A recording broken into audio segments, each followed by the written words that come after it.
Peace to the family. This is Abdul Ali, candidate for U.S. House District 12 here in Charlotte, North Carolina. Let's just be real, folks. The Democrats have destroyed our major cities. Their policies have made us less safe.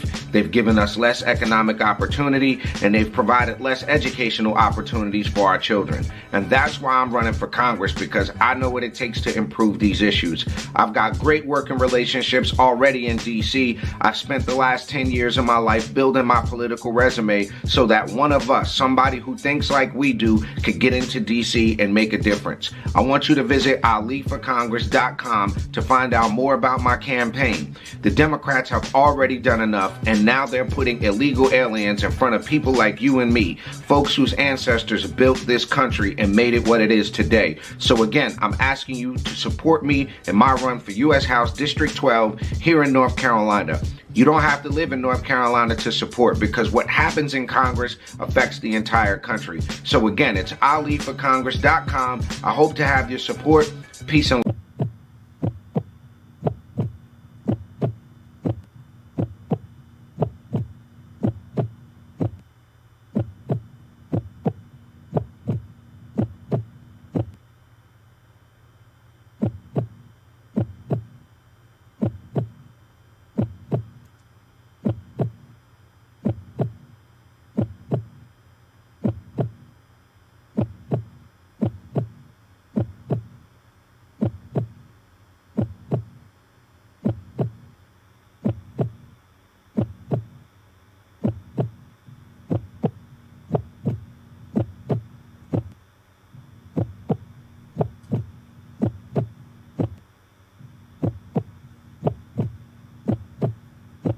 It ain't no fun when the rabbit got the gun, you heard?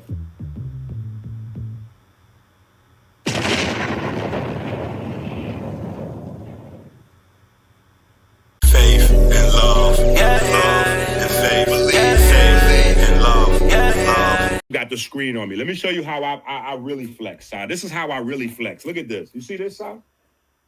This is how I really flex. This is flexing, right? This is flexing. Right? And this is just in this last year. All these books right here is on Amazon. I wrote. Not just read. I wrote. That's flexing.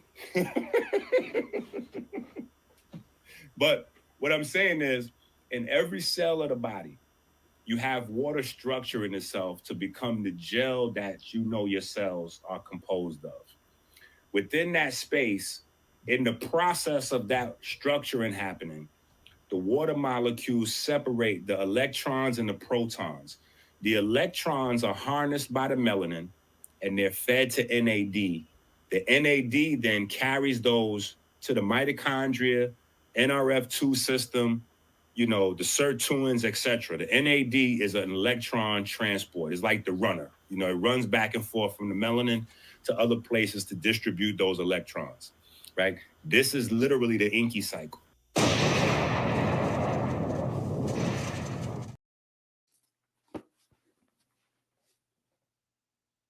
Peace and blessings out there to everybody.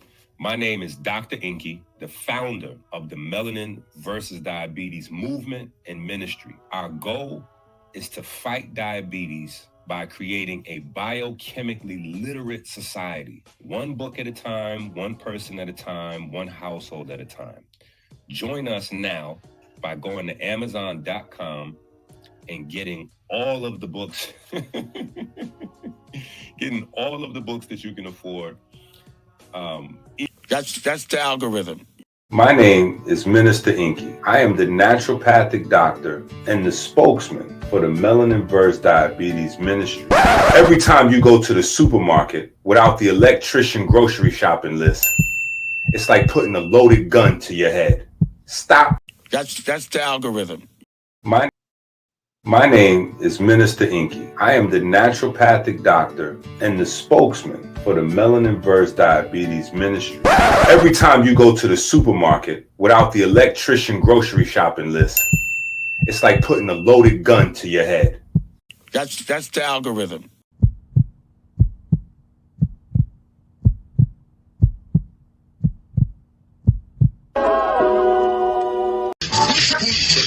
The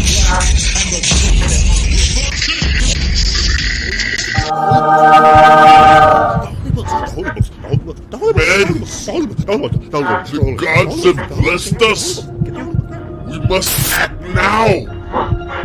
We must act now to save us, to save our souls.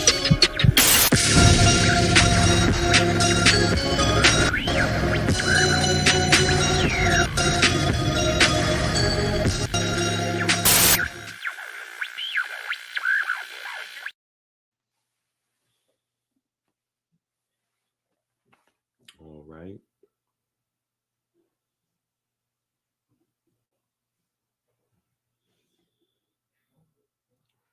I figured that. But yeah, it's just me and you. Ain't nobody watching this damn live stream. I don't even know what I'm doing here right now. Ain't nobody watching this damn video. Because we did too much. We did too much. Lauren says she here too. Hotep, sis. All right, it's the three of us. Make that 4.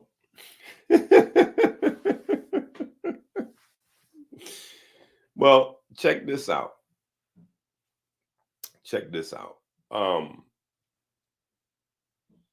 went live early this morning.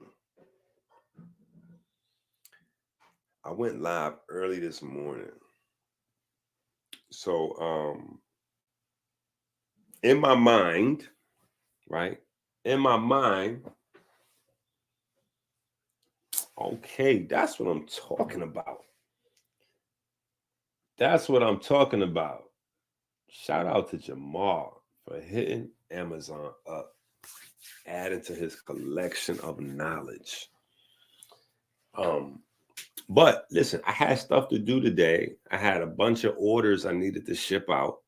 In fact, if Dwight Dyer sees this video, Dwight Dyer, the person who orders under the name Dwight Dyer, I just got your package back. Thank you. I just got your package back, and that doesn't have anything to do with what I shipped out today. But when I came back from the post office, it was on the floor. And my Chloe. Yeah. Bring me that return package.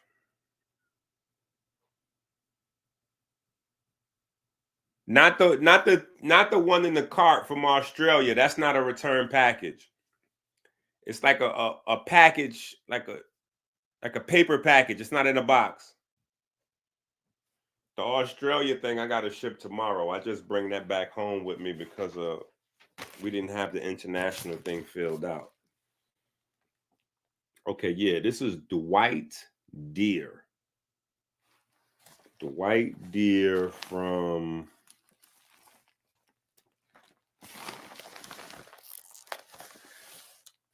what is this? What did I do here? Tennessee. Return to sender. The place was vacant. So it's saying that the place was vacant or the address, the wrong address. Right? So we get a lot of these. Right? We get these sometimes. Like this is the time of the year. I mean, I ain't gonna say we get a lot of these, but the more you ship, the more you'll get. But typically September to December, you get more of that kind of stuff. So just people make sure that your addresses are correct. I'm not an ass. I don't like put the onus on you. Like this person here, he's probably going to contact me angry and say, Inky, you never shipped my package. You know what I'm saying? That kind of thing. And then I'll have the package here already, but by then it'll be, So usually what I do is just make arrangements to reship out. You know what I'm saying? I don't really wrestle with folks too much. As long as it goes like see, I have his package, so I know he didn't get it. You know what I'm saying? So, but yeah, knowing that I had to do a bunch of that kind of stuff today, I went live like 4 o'clock in the morning. I don't know if y'all seen it. I was live at 4 a.m. I did like a whole little 90-minute video this morning, you know, because I was in celebration mode, right? I was in celebration mode, and my daughter said, why do you keep saying, like, because each time, like all day I've been saying, I've been, you know, kind of like celebrating the fact that I was on the chart, you know, on the list. But my daughter's like, Dad, why you keep saying that you confused? You know, like, why it seemed like you hating on yourself. That's what it seemed like, you hating on yourself, Dad. Why you keep saying you confused? You know, if it's a good thing, whatever, whatever. So anyway, if y'all didn't see the video, let me explain. When I went to Amazon to check, okay, so Lauren was on the grind with us. So me and Lauren are sleepy together. Not sleeping, sleepy. Okay, we've been up all damn day. Okay, and unless she had a nap, she's where I'm at. So, but this morning when I goes on to Amazon, right, it says that the book, the herpes book, is #1 in new releases. Now, that's the second time that that's happened, right? That happened with the very, very, very first Melanin vs. Diabetes book 1. Melanin vs. Diabetes book 1, boom. But here's the difference. A,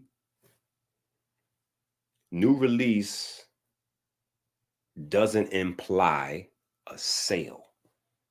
In my mind, I thought I had got on a new release just based on like people, because I was like telling people, and we was all kind of mad hyped that I was gonna want, like, now I was gonna really have a book on Amazon. You know what I'm saying? So everybody was kind of hyped. So I just thought it was like a lot of people hitting the search bar.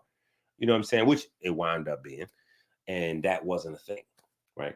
But today, now mind you, that's a whole lot of books ago. That's like 60 books ago. That's like 60 books ago, right? So that hasn't happened again. I wasn't #1 on anything, or even on any number. I don't know. If I was, I didn't notice it. You know what I'm saying? Like, I don't know. So today, all of a sudden, you know, boom, I'm #1 in new releases with the herpes book. Now, that part makes sense because I know we've been doing the videos and people been hitting the video saying, hey, I'm checking Amazon for the book and I don't see the book. So my old marketing brain, I'm thinking, okay, yeah, you got this. That's what happened. People was looking for the book. They couldn't find the book. So the search for the book might have ranked the book, okay, #1. But the thing is, we was #3 on the leukemia list and #3 in the herpes books list around, you know, for the whole Amazon in terms of best sellers, right? So immediately, just like you would, right? Just like you would, shit, you probably was pocket watching if you seen the video or you seen me post it, because I posted this shit damn near everywhere. Facebook, Twitter, Instagram. I was like, I'm on the bestsellers list, damn it. But I kept putting the caveat, like, confusingly so, right? Because the first thing I did as soon as I seen I was on bestseller, I ain't gonna hold you, I started imagining, like, if I sold 1 million copies. Nigga, I went to my reports and it said I ain't sold no books. I was like, how the hell I'm on 2 bestsellers lists? I ain't sell no books yet.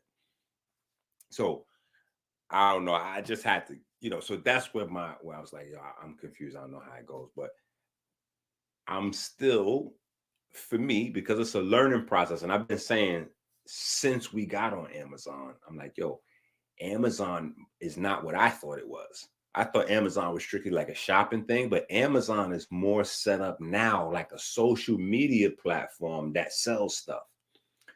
So I've been so focused on writing and, just writing. I never took the time to figure out Amazon. So I don't know how to do Amazon. Like, I don't know Amazon SEO. Amazon has its own SEO, and you can buy classes or whatever the case to learn that kind of stuff. So I don't know it. But I was definitely absolutely super ecstatic. Still am. I'm so happy now. I don't even want to check Amazon again because I don't know how fast I'm going to fall off those lists. So I just want to, what I'm saying? I just want to bask in the fact that I was, like, I feel like I was on the Billboard. Like, I dropped the album and I hit the Billboard. So that's that. That was that. So that's half of the reason why I went live at 4:00 in the morning, right? Half of the reasons because I knew I had mad stuff to do and I probably wasn't going to be able to be live today. You know what I'm saying? This is a surprise because I kind of got stuff done early, knocked out the children. I even had me a little, I can't even say a nap because it was really more like a blink. You just close your eyes for a second, but I got to close. I got to close my eyes for a second, right? And then I went on to YouTube. And when I went on YouTube, y'all should be used to this by now. I saw a video and then I got angry. Dame Dash video. I saw a Dame Dash video and then I got angry. So that and the fact that one person commented on the video that I did this morning, like, yo, I thought you was going to do a live today. And I'm like, wait a minute. Did this person comment on the live that I did today that they thought I was going to do a live today as if I did not do a live today? Because they are commenting literally on the live that I did today. Like, okay. Yeah, we're just going to go live. And so we're here, right? So we're going to react to the Dame Dash video. It's very much in alignment with the sister. I believe her name is Ananda, and her breast cancer and my issues surrounding that. Now, if you know, you know. If you don't, I'm probably not going to mention the brother's name in this video, but most of y'all seen Dame running around with one of the mini-me's, right? Most of y'all saw that, and y'all was like, yeah, blah, blah, blah. I was like, relax, right? This is the problem why I can't relax. We're going to watch this.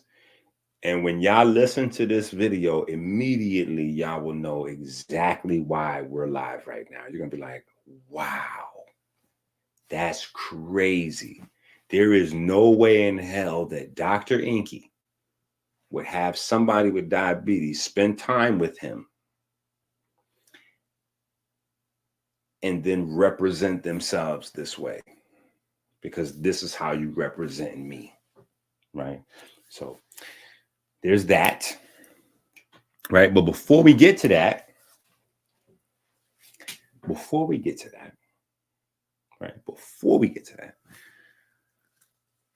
I just wanted the opportunity for us to share a moment, right? Just a moment that we can share checking out Cameron.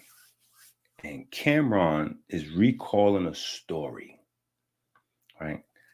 And the story is about Kanye. Now, it's like a 2-minute little clip. It ain't even, the whole 2 minutes ain't even about, it's like a 1-minute clip. But again, it's just like the YSL thing when they got locked up and they was at a goat sacrifice. It's one of those things where you're like, hold up. Because see, the thing is now all of the occult, like now certain things are just You just like, wait, what is that? Like, what? Wait a minute. Hold on. Puffy's on trial. So everything is under review now. All these little like red flags that we didn't pay any attention to. Now we have to revisit some of these things. So we're gonna have a little occult splash. We're gonna have a little occult splash, and then we're gonna jump over into some diabetes and some science and some health information, and then we're gonna get out of here for the night. So let's jump over here. See, y'all laughing at me. Yo, I swear, y'all, listen, I have no idea what I'm doing on the bestsellers list, but I'm like, yo, we up here. Yeah, we up there, damn it. We, all of us, we together. All right, so let me pull up this.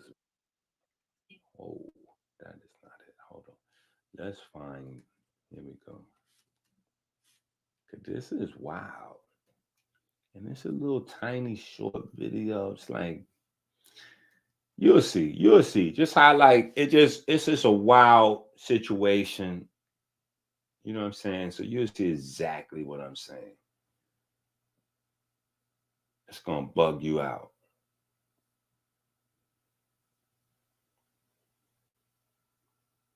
Okay. Just stop it.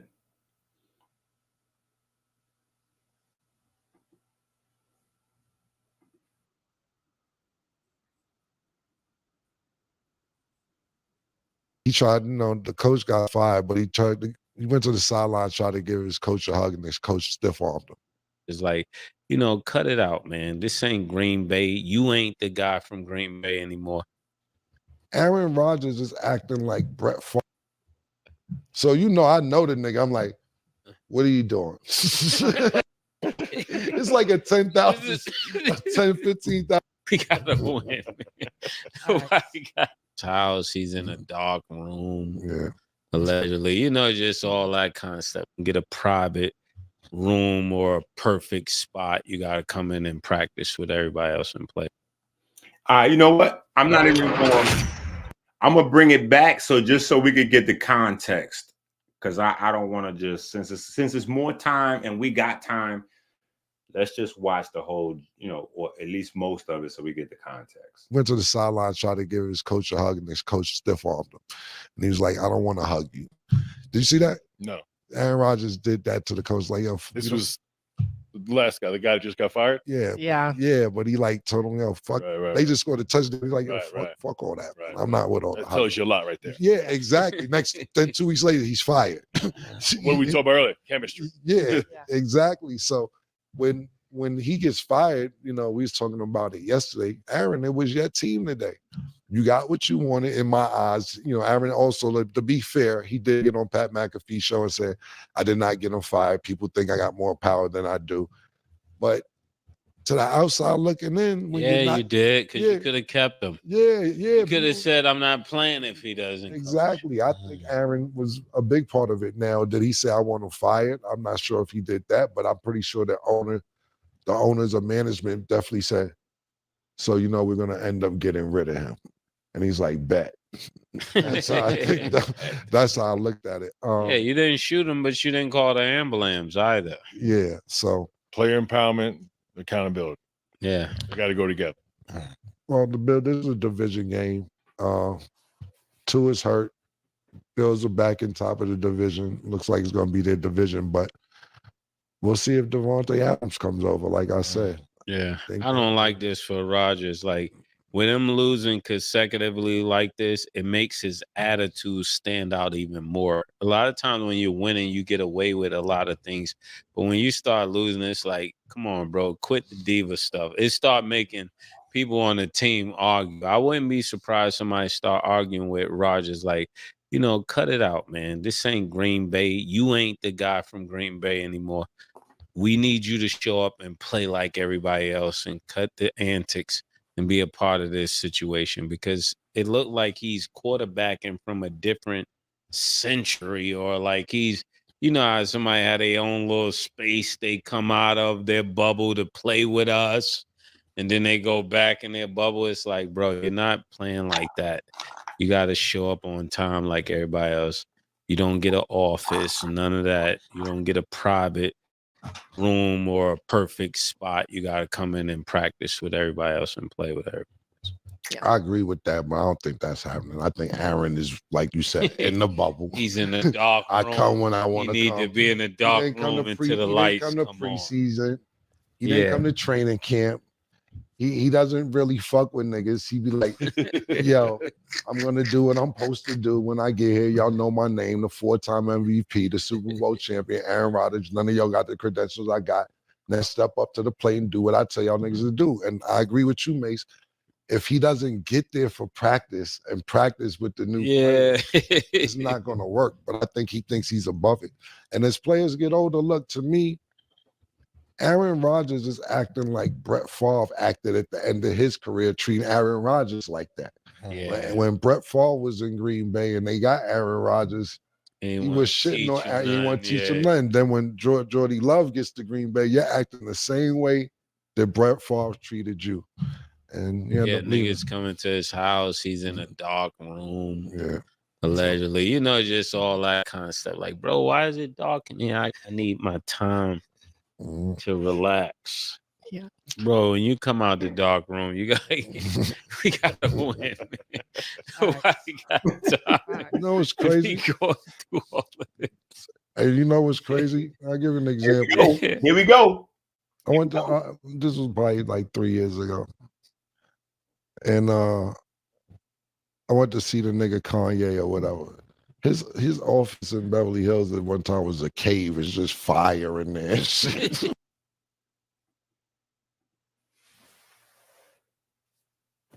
Listen, shout out to all of my New Yorkers, no matter where they are in the world, right?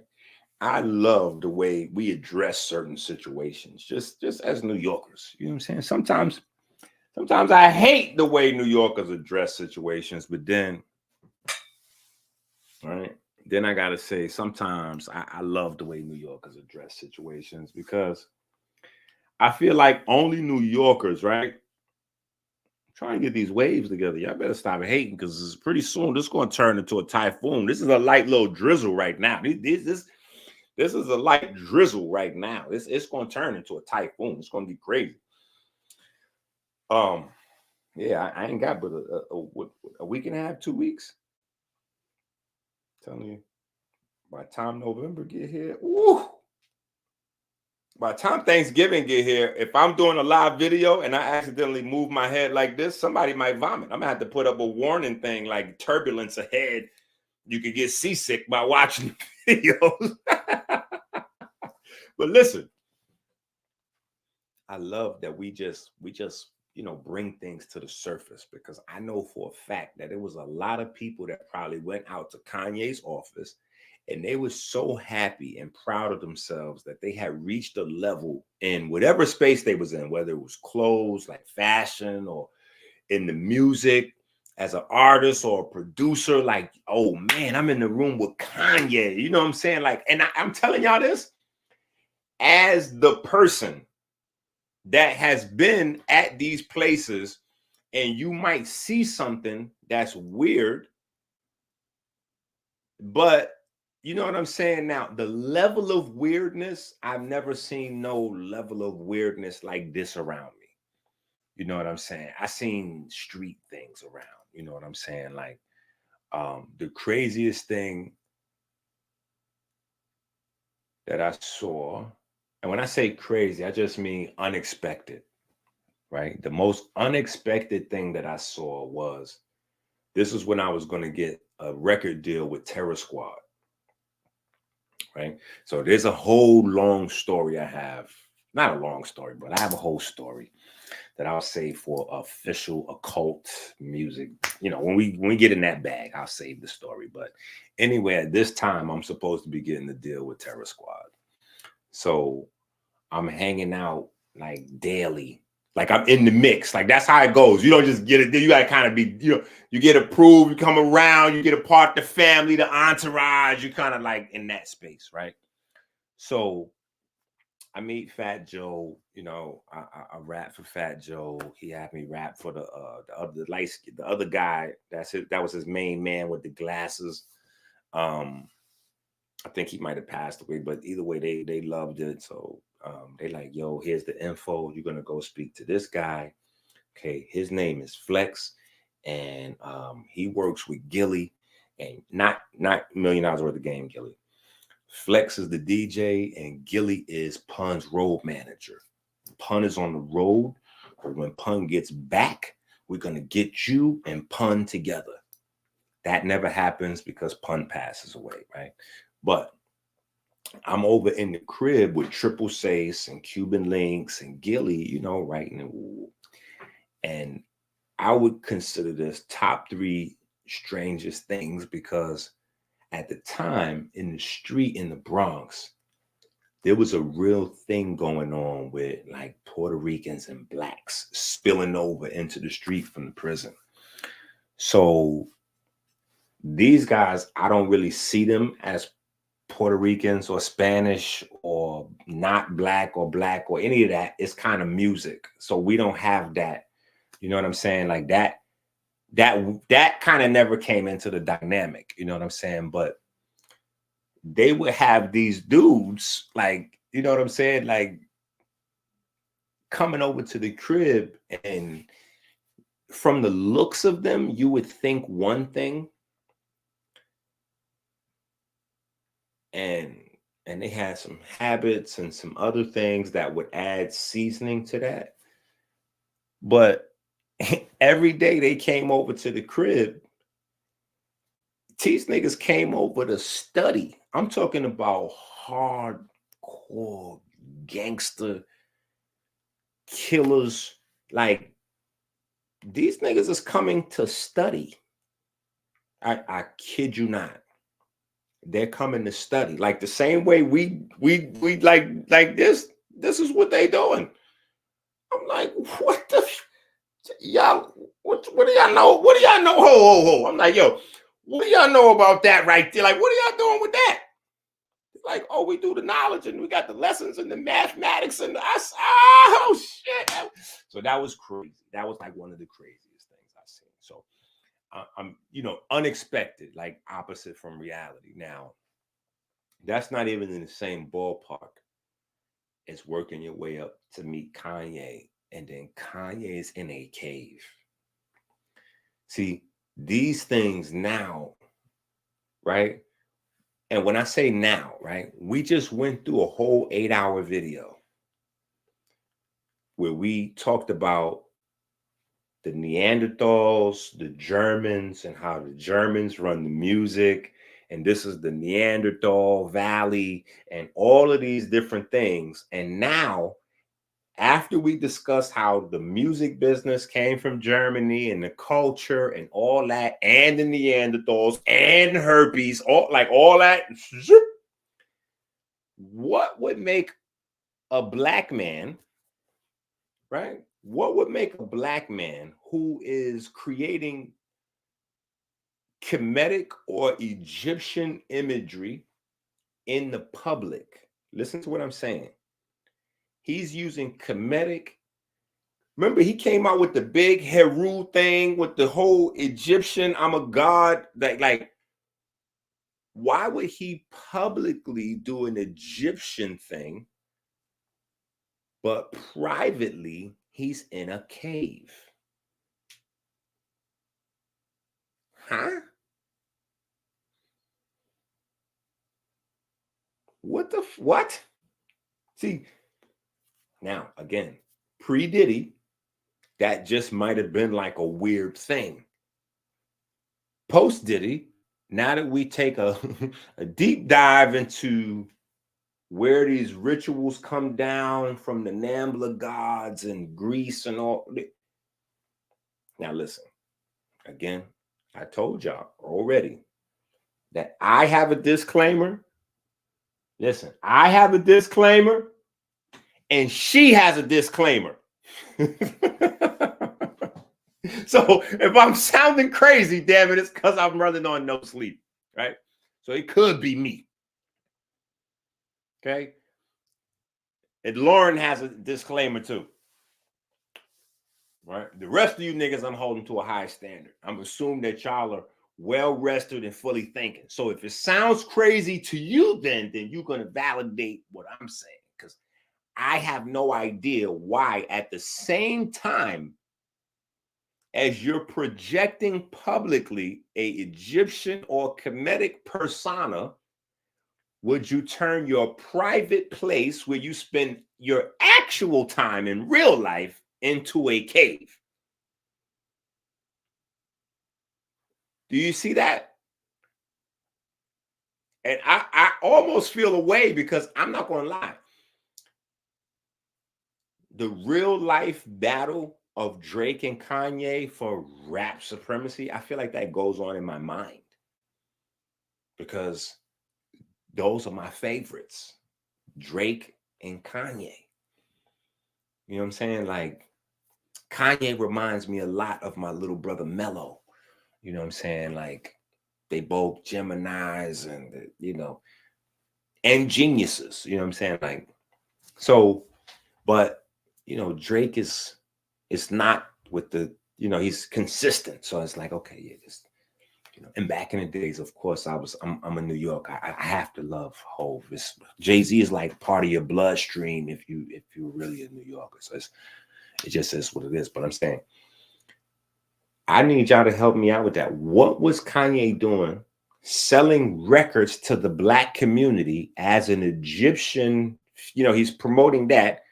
What secretly he's living as a caveman. Now you go.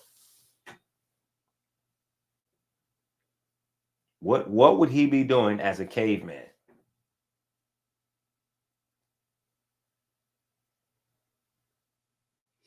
Yeah. So here's the problem with this, right? Here's the problem with the Romans theory. If you notice, I don't really add Rome into this, you know, everybody that's not of age, cover your ears. I don't add Rome into this type of fuckery. I don't like blend all white folks together. I don't do that. Maybe when I was young, you know, like, you know, I don't do that though. That's not, I don't do the white folks, like the whole, you know what I'm saying? I usually say quote unquote, like, so this is not like, I'm specifically highlighting Germany and Greece. This is not like white folks everywhere are not taking part in this. This is Germany and this is Greece. I'm not putting Rome in this. I'm not putting Rome in this because I don't really have a lot of information that tells me that Rome was a cave-based society. You know what I'm saying? That was more like the Germans. And then the people like to the right of Germany. Like when you look at a map, is Germany, and then kind of like going like this is like France and more like you know, like if you go like this, it's like the Europe that everybody knows and likes, right? You go Italy, Germany, France, like all that's in this kind of way. England, UK, like all that's like this. If you're looking at a map and you start at the bottom at the boot and you kind of just go like all that's that. However, should you go in the other direction, like towards Asia, but not exactly towards Asia, that's when you get into the scary Europe, like the Transil, Caucasus. You know, once you get up into that space, that's where your caves and your, you know, your Neander, you know, that it's that, you know, that energy is that way. You know what I'm saying? Like, you know, Rome and Greece, they consider more like almost like Middle East, like they right there. Like, yeah, they wasn't really like the full-blown like caveman, you know, like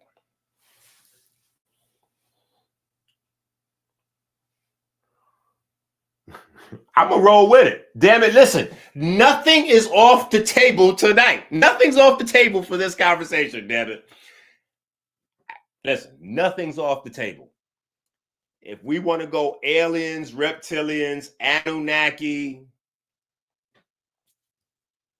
I'm with it, because I don't have an answer. And I'm not putting this on the Kardashians either, because listen, I'm not putting this on the Kardashians either, because I can say a whole lot of shit about Kim Kardashian and her mama.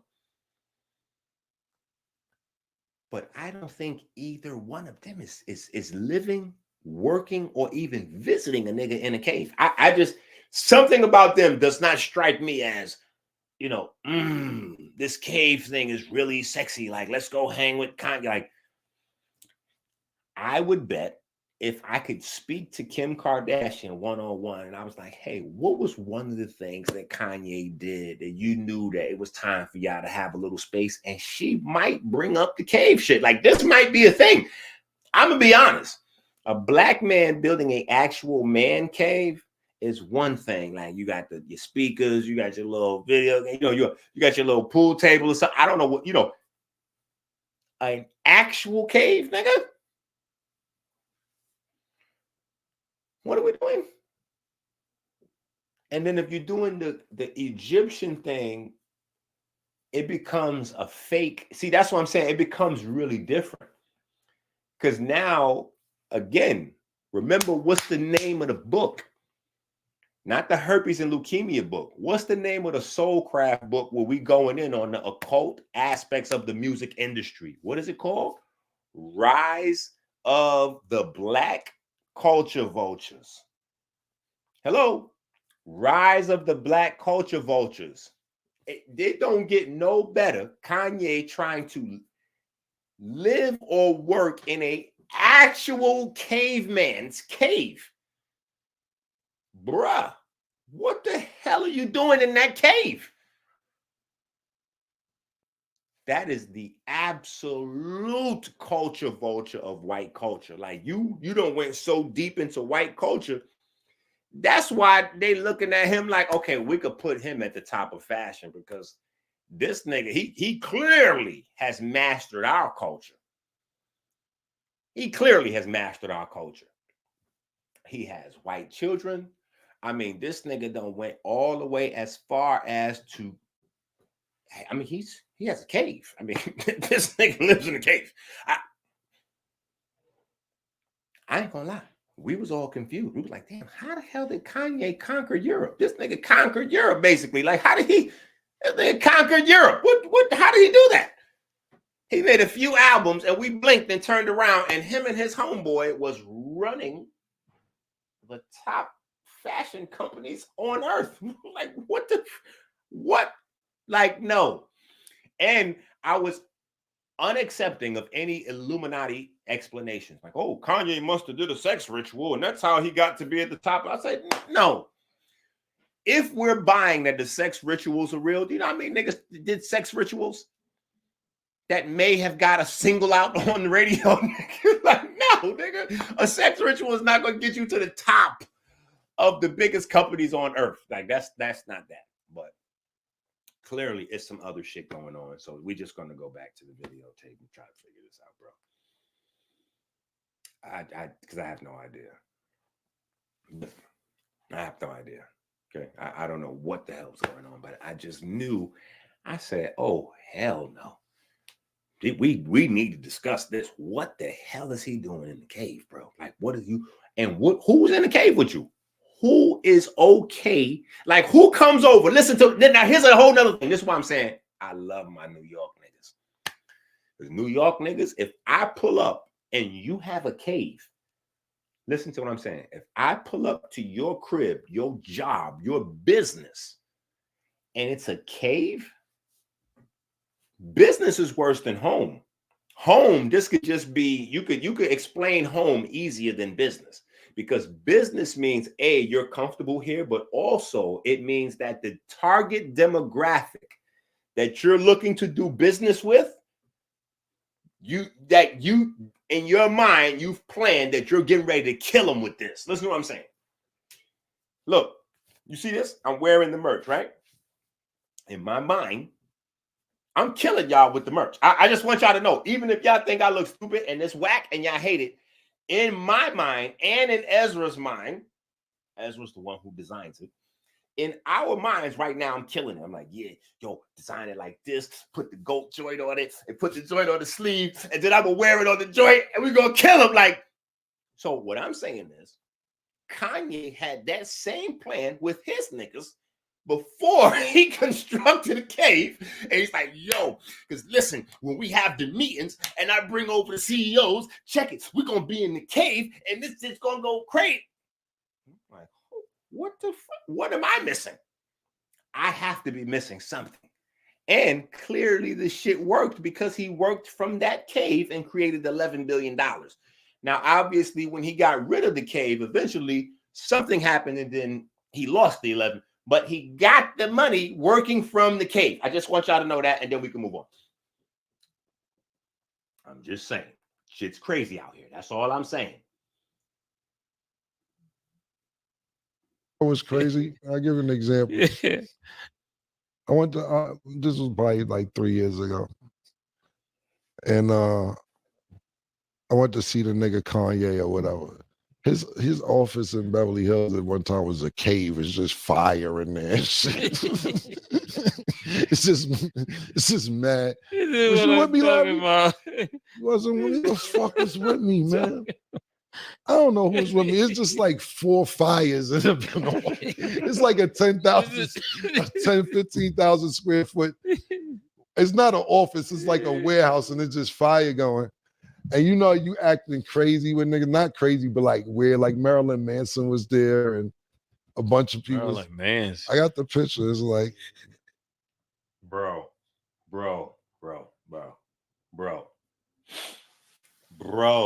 What are we talking about? Hold on.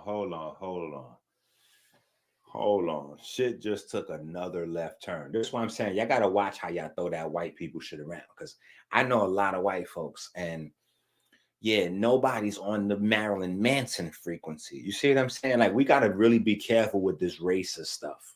You know what I'm saying? Because if people start saying, oh yeah, you know, black folks like R. Kelly, like that'd be crazy. We'd be like, whoa, hey.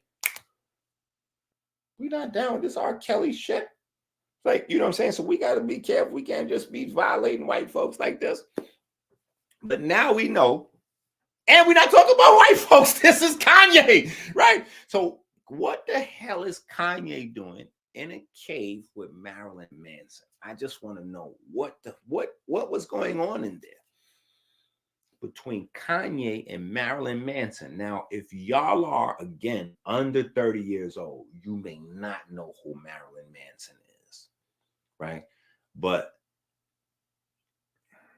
this is why I've been telling y'all. See, I don't know what y'all on, but I was telling y'all, this YSL case is a very important court case for a lot of reasons. The last 2 days, they've been asking crazy questions in there. Like, they was going nuts. The lawyers for the defense, they was like, okay, so exactly what are we doing in here? Okay, so if a crime happens and then somebody sings about it, are you guys saying that because you sing about an actual crime that you are somehow guilty of that crime? And the state and the detectives and all that, they was like, yeah, that's exactly. So he was like, okay, so have you guys seen the movie Goodfellas? Okay, so should Robert De Niro, like, because those crimes actually happen, and then, or maybe somebody plays Al Pacino and like a Scarface, like should Scarface, no, Al Capone, you know, like, so it was just crazy how the defense was going. You have people that have lyrics. Listen.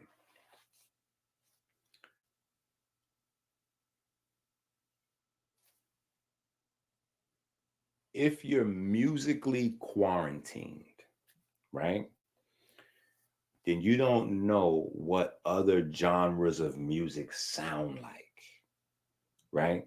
So you could kind of get into a space where you might agree with prosecution about some of these lyrics, right? It's just natural to hear something and go, man, that sounds crazy. These guys self-snitching. They need to stop.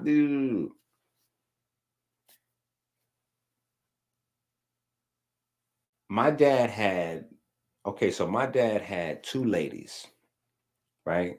When he was hustling, doing his thing in Harlem. As his thing got bigger and bigger and bigger, got more dangerous, he wanted to move them out away from him for safety. So this is how me and my mom wind up in the Bronx. And this is how my brothers and their mom and all that wind up upstate New York. Now, I grew up in the Bronx. Bronx is a rock away from Harlem. So you can't keep me out of Harlem. You know what I'm saying? Eventually I moved back into Harlem. So, but my brother, Guy, he didn't have any of that experience. He kind of grew up like for all extensive purposes, like a suburbanite white guy, right? And we used to have these battles when I used to go visit because he didn't listen to rap music at all. Now, mind you, his mama's black from Harlem. His daddy is my daddy, like environment. Only thing he listened to is heavy metal. I can't stand heavy metal. So we having beef over the music every time I go up there. I prefer no sound or my sound, but we could neutralize and we just don't listen to no music at all because I'm not listening to that shit you listening to. And so he complained about my music. Oh, well, y'all rapping about street and guns and this and that. I'm like, nigga, have you heard this shit y'all are saying? So back then, me and him used to do versus battles basically with lyrics, right? So here's some of the lyrics to some of what you guys may not know about, right? Ozzy Osbourne. I ain't even gonna go Ozzy Osbourne. Metallica. I think it was Metallica. Yeah. Here's some lyrics. Listen to these lyrics. So this is where, you can't lock people up for lyrics because if you do, black folks' lyrics have to be the most tame lyrics that there are. Because if you go into that heavy metal shit, the lyrics go, I got something to say. Dun, dun, dun. I raped your mother today. Doesn't matter much to me as long as she's dead. I'm like, wait, what? I got something to say. And I killed your baby today. I'm like, no. I'm like, nah. That's gratuitous. That's satanic. That's demonic. No, nigga. I'm not listening to that.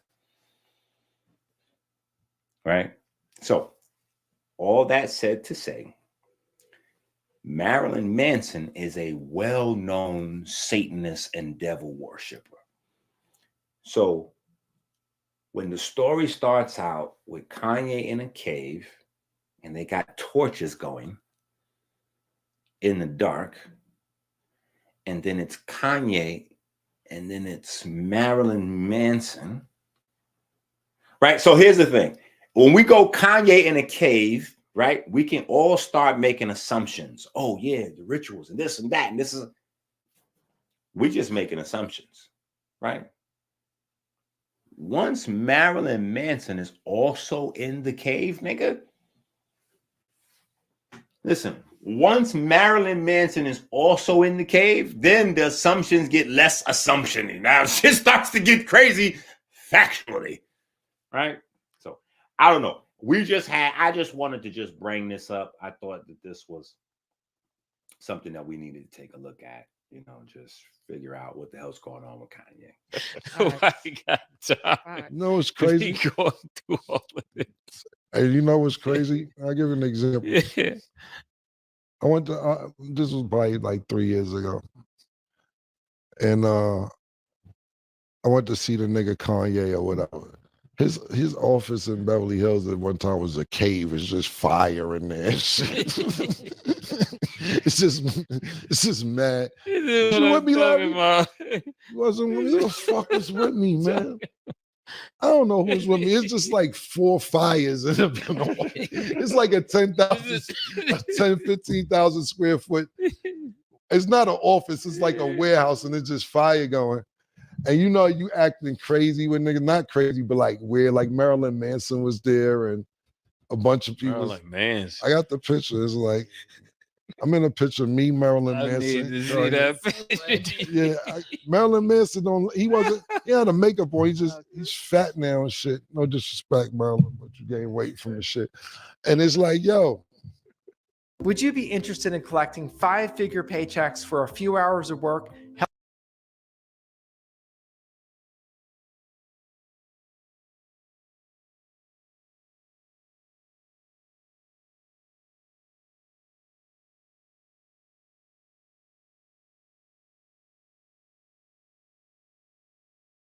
Yeah, I'm just saying, man, it's crazy, bro. That's what I'm saying. Period. Like Marilyn Manson to me is like the real Jigsaw. Like, yo, like the real Jigsaw is Marilyn Manson. I'm good. I'm super straight. Like that's a thing. Like, what the hell are you doing, Kanye? What the hell are you doing? Like, that's just.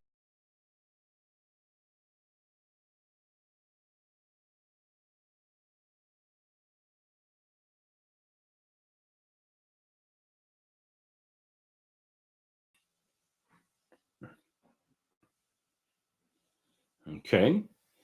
Now that was interesting. That was interesting. I got kicked out my home StreamYard. Okay. All right. So we're done with this subject then. That's what we're going. That's what that means. I don't know what just happened, but that means move on to the next subject. That's how I'm going to take that. That meant move on to the next subject, nigga. Okay. You got it. Fair enough. Fair enough. We will move on. Yeah, fair enough. We're out of there. Okay, we will move on with our lives. Yeah, let's just reset the room like they say on Clubhouse. Come on, we're gonna reset the room because I don't know what just happened, but I know I got kicked out and I'm only in here by myself. I don't know how that happens. So yeah, we're gonna go ahead and let's watch this. Here's good energy. Right? Here's some good new. Yeah, let's just watch this. Here's a vibe. But wait a minute. What happened to cleanliness is close to godliness? Why would my soul be located in shit? Yeah. Without even deep into science. Like, why does my soul gotta be in shit? The mere fact that they're calling it the brown chakra in and of itself is problematic. Like that, like it sounds like a joke. Bro, look at this shit. Listen. He pulled out this chart because I couldn't believe this was serious shit. He had to pull out the chart that he uses to teach his country, I can't say country, but it's his community, the Carbon Nation. And him and young Pharaoh, they on this shit. We heard Pharaoh saying you got to get with your homosexual tendency and, all that shit. These dudes. So for you, the anus is the crown chakra. That's the main chakra is the anus. No, there is no crown chakra. Well, I mean, but the highest level of vibration is in the anus. No, there is no highest level. There are just levels. It's like saying, what is the greatest hormone? What is the greatest gland you have in your body? What is the greatest gland you have in your body? Because even when I ask you, do you believe that your soul is located in your anus? What do you say to that? Brother, I gotta go. I gotta go. I gotta. Hold on. Yo, do you believe that your soul is located in your anus? Brother, I gotta go. I gotta go. I gotta. Damn, that's your man. When I put that question to him straightforward like that, he ran. We in the middle of a debate. This nigga literally ran out the debate. Yeah, that's some wild shit. Okay, so if that's the type of shit that Adept be trying to allude to, it's very interesting. Listen, I didn't know because all I'm seeing is wild titles. I don't have time. Like I just got hip to the nigga a few days ago, but it just so happened a video that I clicked on. I'm listening, and he goes, "Yeah." And so because they learning all this stuff from Bobby Hemming, and I'm like, "Wait, what the fuck just happened?" Rewind. And so immediately I go, okay, so either Adept HNIC is on to something, or maybe he's just watching my channel remixing shit. Either way, I need him to come up here and speak for his fucking self and defend this shit and let us know what's really going on. I'd love to see it. I'm tuning in for that one, man. Yeah, that's gonna be a combo. Lush, we've been here 2 hours. Shit's been popping. Much love, bro. It's been an honor, Doc, for real. And I'm definitely down to come back on in the future. I appreciate your support of the music, the new album, everything. Come on, reap the. Prince, you know, listen, you know I know about the Soil and Green shit now. You know I know about the Soil and Green shit. Yeah, but it's like, you know, it seems like they targeted our elders because the elders Goon squatted this bitch tonight. So I'm gonna get on out the way. We're just gonna get right into this thing. Who we gonna start with? Two-Time? How we gonna start this? Smoke King? We gonna start this with you, Rio? What we gonna do? No, man, it don't matter whatever order you want to go in, man. It doesn't matter. You can start with Two-Time. That 2-hour long ass battle because Lux want to take a cheaper ass nigga and take an hour to get to the motherfucker. We ain't doing this. We ain't doing this. Did he choke? Oh hell no, nigga. We ain't doing this. Nick Cannon versus Eminem. Oh, that's disrespectful. I'm Nick out. Cannon versus Eminem. Hey, doctor. You know they babies and shit. My children be on me like that. I'm right here. Hello. No, come on, dude. What's up? Right, I'm an old person right here. You're not gonna like my Right. It's hard to get like we made you, so it get a little. Yeah, it get a little crazy. They're like, come on, man. Especially when they're a certain age, they're like, dude, come on. All right, like, what are you gonna do next? You gonna lick your thumb and wipe my face? Like, hey. That's a valid point. That's why obesity is so big in this country, because I mean of our intake of salt and sugar and red meat and starch and all types of stuff, and it keeps our diet off, and it keeps us lackadaisical, and it robs us of our ambition. So you know what I mean. How many times a month do you eat pork? I try to eat it less as possible. Like I said, I grew up in a family where, you know, it was in our diet a lot. It was in our diet, huh? So maybe once or twice a month you eat pork? Yeah, I would say that once or twice, 3 pushing it. Yo, what's up, y'all? This is Down the Rabbit Hole with 4/5. I'm your host, Hocus 4/5. I got my guys, Minnesota and Disco Dave today, you know, co-hosting with me. And we got a special guest, talented brother, you know, from my hometown of BX. You know what time it is already. Dr. Inky in the building. What's good, bro? The last time we spoke, we were supposed to make some herbal products for your dogs. Oh yeah, that's right. We're still doing that, E. We're still doing that. It's just. Yeah, I said to myself, yo, I know this nigga done forgot about this shit. We bridging the connection between the music industry, the entertainment industry, health, wellness, and your finances, because one of the most important things we could deal with is how we're perceiving all of these things. So with that said, critical thinking is going to be one of the underlying factors. You're going to hear us say that a lot. And we're going to bring up Keith Murray right now. Everybody give it up for the man, Keith Murray. This guy is hilarious. Yo, what up, Mr. Murray? How y'all doing? Good afternoon. Hope y'all enjoy yourself. We're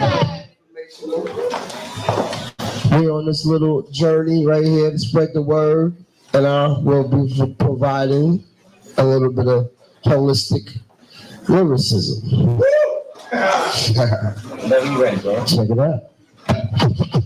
Shit get different when Fred got the gun. What's up, big homie? Man, I couldn't wait to get you over here. Well, we here, man. I appreciate you, man. Do not make selfish decisions. Make real life choices. That's what y'all could do for me. Wow. That's what I'm saying right there. See, we hear it in your words. We hear it so that's when you ask somebody, what can we do for you? And they say the best thing you can do for me is take care of yourself. See, that's what I'm talking about. That's how we're going to shut this down. That's definitely how we're going to end this special ed. It's been iconic. It's been iconic evening. Glad to share waves with you. We'll definitely get shout out to Do the Knowledge Radio. Shout out to MJ. We got speech from Arrested Development. A lot of what we're dealing with mental illness wise is biochemistry. You know, a lot of we're not getting the right amount of aromatic amino acids. Those are the essential amino acids that's not in the our bodies aren't able to make. Yeah. They account for damn near 99% of all of our brain chemistry. Wow. High blood sugar inhibits our body's ability to metabolize those aromatic amino acids. So that's the way that metabolic illness and diabetes leads to mental illness, because it inhibits our body's ability to metabolize aromatic aminos. So you don't get, you know, serotonin, melatonin, dopamine. None of those things happen the way they're supposed to if the aromatic amino acids aren't processed properly. And how do you get those aromatic amino acids? Well, we have on our website, we got like Bomb Atomics is a liquid solution. We're not saying that. No, that's what I'm saying. Court of public opinion. Yeah, 100%. Right. You know what I mean? 100% court of. Right. We're supposed to see the immediate, I don't approve. Yeah, like, even if it's nothing more than that. But that's what I'm saying. That's the crazy part about it. You know, where it's like, you know, but the crazy part about it is they'll march with that, but then tell Kanye he crazy. They'll move away from Ye. You know what I'm saying? They'll move away from Ye, like, and move towards this. Yeah, when Ye is saying, no, we need to go, when Ye saying, yo, we need to get the leather that Louis Vuitton is doing, or we need to get to the sneaker plant that these sneaker companies is doing, we need to get there. They're like, oh, he's crazy. But this guy, he tell you, yeah, I'm gonna mix the blood in the shoe and have Satan have the devil hit me from the back in the video. And they like, nah, that deserves a Grammy. That's the guy right there.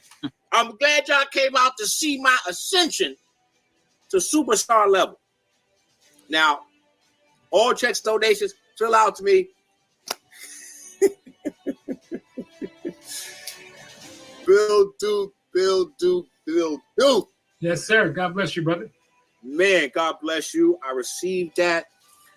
It is so amazing to have you in the building. I actually have more questions than it is possible for me to get through, because once other people saw that, I was having you on the show. So Black Fathers Matter. Man, that's a big issue right now.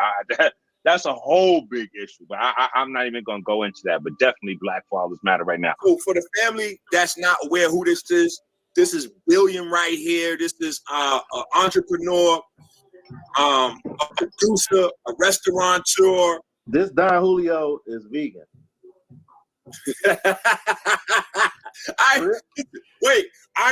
I'm not putting you on the hot seat for your Don Julio. Don't worry about it. I'm saying, look, this Don Julio. Having lived in a lot of different cities, I could say Philly is probably one of the last places where they really still put a certain reverence on the old heads, to the point where and shout out to the squad out there. Shout out to Prince and the Black Hand and Ramadeen and Drew and Sheem and everybody, but they actually had a web series, and the web series is still up now from Philly. It's called Old Head, and the whole point of the series was to talk about that relationship between the old heads and the young boys coming up, and how crucial that was to maintaining the balance in the hood. How difficult was it to put all that in your music, though? So y'all watching this, y'all may not understand this shit, because we might have to put Easy on the hot seat a few times too, because we got some shit we got to get. I was a little concerned. You was like, you wanted to be a versus. I said, okay. All right, let me tighten up a little bit. Yeah. Tighten up over there. Come on, man, because we got to start off with this. So what is that movement about? Is it about Rainbow Coalition, or is it about Black Lives Matter? I will never get on that boat. Y'all can have it. So let me ask you, was you and I got a feeling you're gonna say neither, but I want you to tell me your feelings on both. Biden and Trump. How do you feel about Biden and Trump? I'm gonna tell you what, I'm 55 years old. I've seen presidents come and I've seen presidents go.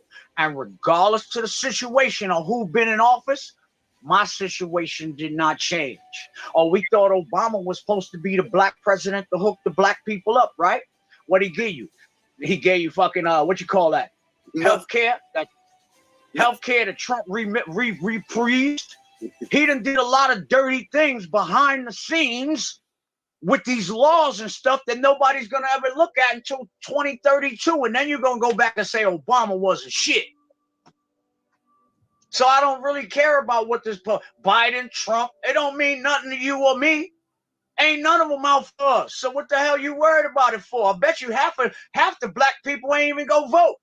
Okay, so coronavirus. Half of us can't vote because we're felons. African Americans or so-called Negro.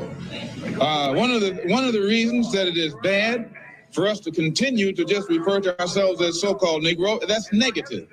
When we say so-called Negro, that's pointing out what we aren't, but it isn't telling us what we are. We are African, and we happen to be in America. We're not American. We are people who formerly were Africans who were kidnapped and brought to America.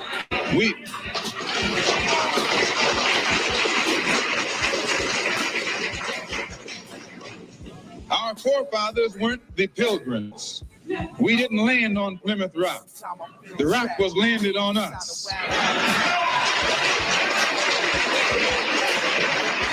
What makes the so-called Negro unable to stand on his own feet?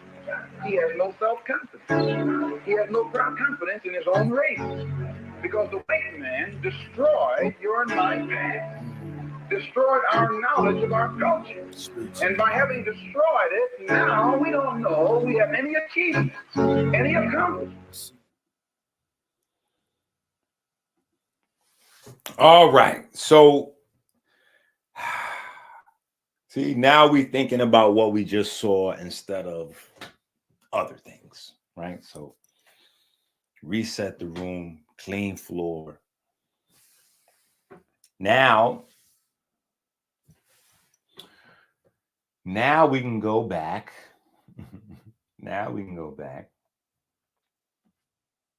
Right? Now we can go back and get into what we need to get into. Peace to the family. This is Abdul Ali, candidate for U.S. House District 12 here in Charlotte, North Carolina. Let's just be real, folks. The Democrats have destroyed our major cities. Their policies have made us less safe, they've given us less economic opportunity, and they've provided less educational opportunities for our children. And that's why I'm running for Congress, because I know what it takes to improve these issues.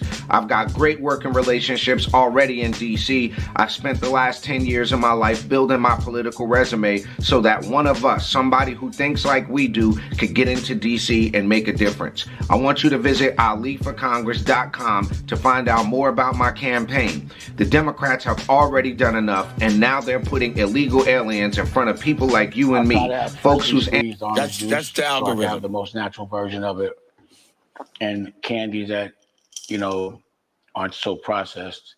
What makes this better about... It was telling my blood sugar was lower than it was. So it was like saying, and it takes a, like, I could honestly say that I never saw him compromise. I saw him do nothing. So I had to take a, you got to celebrate the people you love and the opportunity. All right. So let's just get some context on what we're getting to watch and why again. Okay. So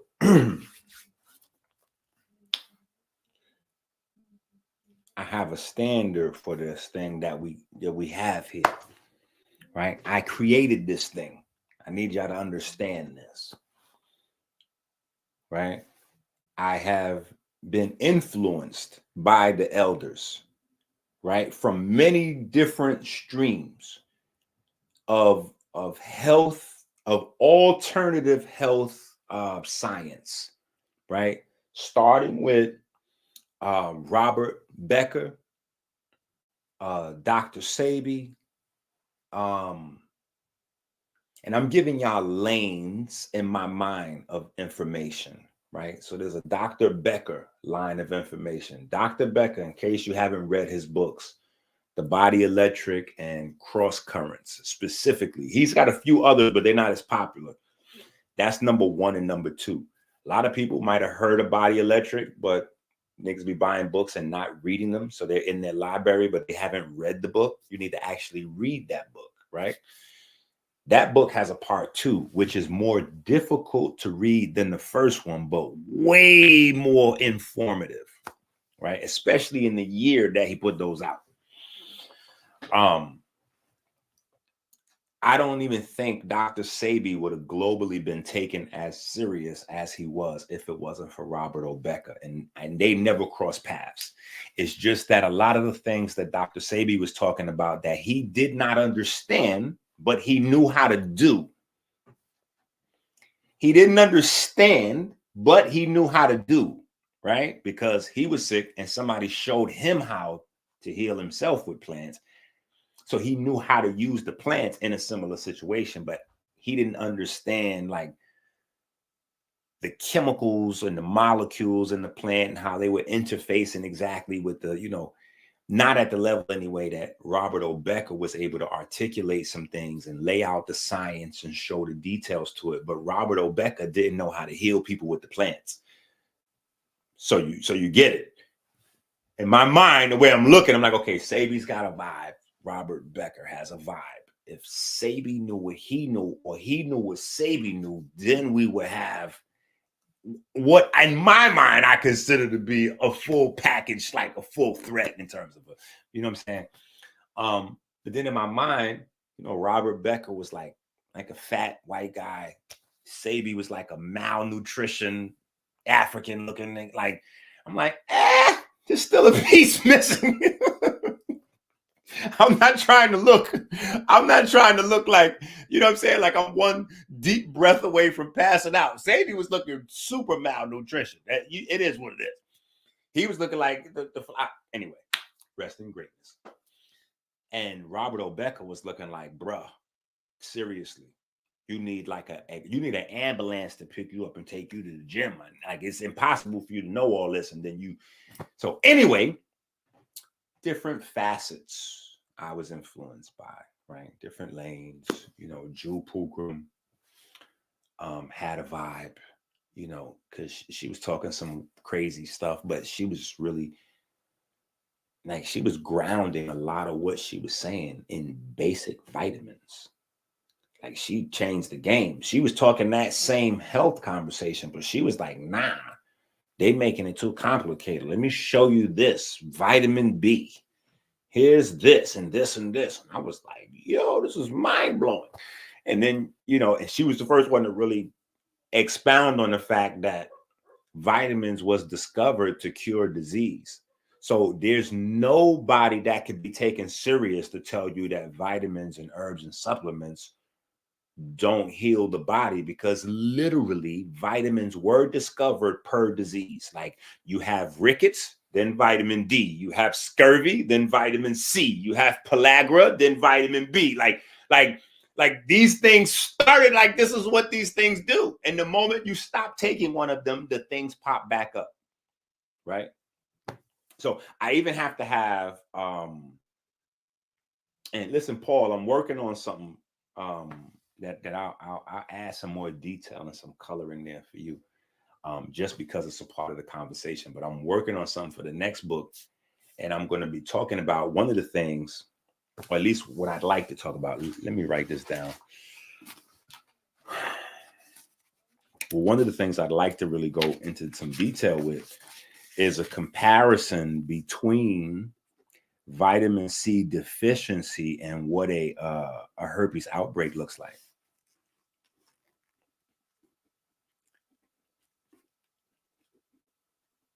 And why one is important to the other, right? But literally, when you are vitamin C deficient, your tissues literally start to come apart, and you start to just, your tissues that just start to like bust, you know, kind of similar to what, you know, anyway, so there's that, right? So just all kinds of different, you know what I'm saying? And so for me, there's a specific standard, you know, that must be kept, because while I was influenced by a lot of different people, I created this thing, you know, the naturopathic, you know, I ain't gonna say athletic because I'm not playing a sport, but you know, incorporating exercise, like that's not something that's not a part of the blueprint. Look at Jehudi Ma'atrad. He looked like he needed a sandwich. Dr. Sabi, he looked like he needed a sandwich. Laila Africa, oh, he need a sandwich and a bowl of pasta, right? So that wasn't a part of the program. They didn't include skeletal muscle in the health of the human body. That was not a part of their working understanding, right?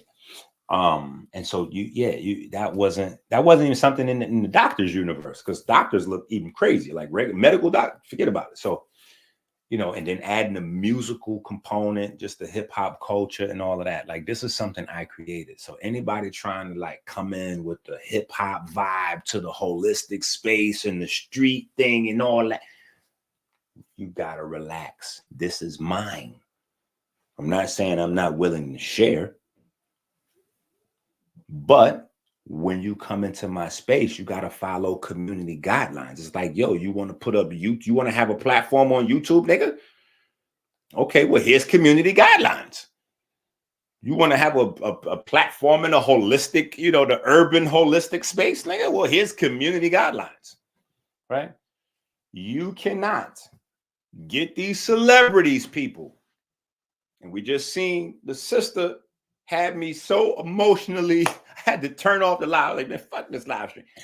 You cannot get these celebrities. You can't do this to people, period. But the celebrities, if you do this to celebrities, it tells me what you're doing to the everyday people, right? Because the celebrity we're gonna see. The celebrity we're gonna see. The everyday people we're not gonna see. So I ain't gonna say his name, but y'all know who Dame Dash was working with his diabetes, because y'all was all hitting me up saying, oh, Inky. And I'm like, relax. Unfortunately for Dame, he's making an unwise choice. Now, fast forward, now we get to see the fruit of that relationship. That's what we're going to be looking at. So now all that long story, and I talk too damn much, but that whole long story, now we get to see the fruit of that relationship. We get to see what education Dame got out of that situation and how he's now taking care of his diabetes after spending his time with John Q Holistic Healer.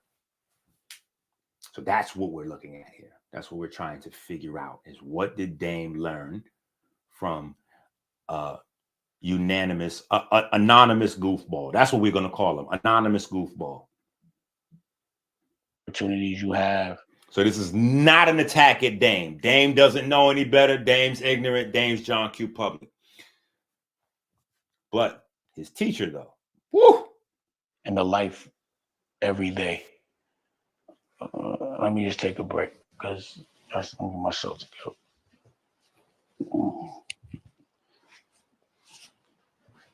So I had to take a quick break because I was feeling a little emotional. But then I realized that, you know, I'm diabetic. And what happens when you're diabetic is your blood sugar can be high if you have too much carbs in your body and you haven't put enough insulin pause in your body. But it also goes low. So what happened was, because my tester. So after spending a life with diabetes, he's still in the space where, as far as he's concerned, only carbs can cause your blood sugar to go high. See, that's like, if I had the ability to do it, y'all know I would hit the, I'd be having my Family Feud joints. you know, if I had time with this video, Family Feud strikes with that it would have went right there. Right? And again, this not on Dame. It's not on Dame. This is like, yo, bro, how you spend time with homeboy and he got you now out looking like this, that.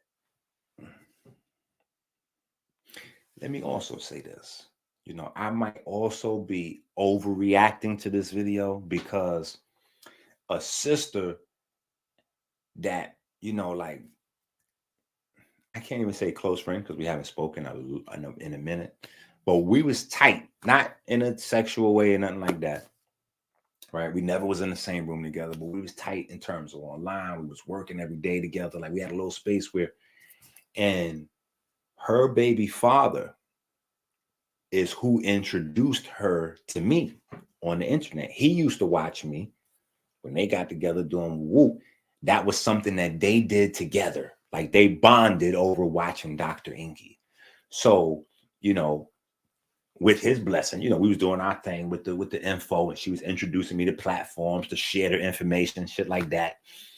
And so, you know, fast forward, my life gets crazy as it often does. And we don't speak for a while, right?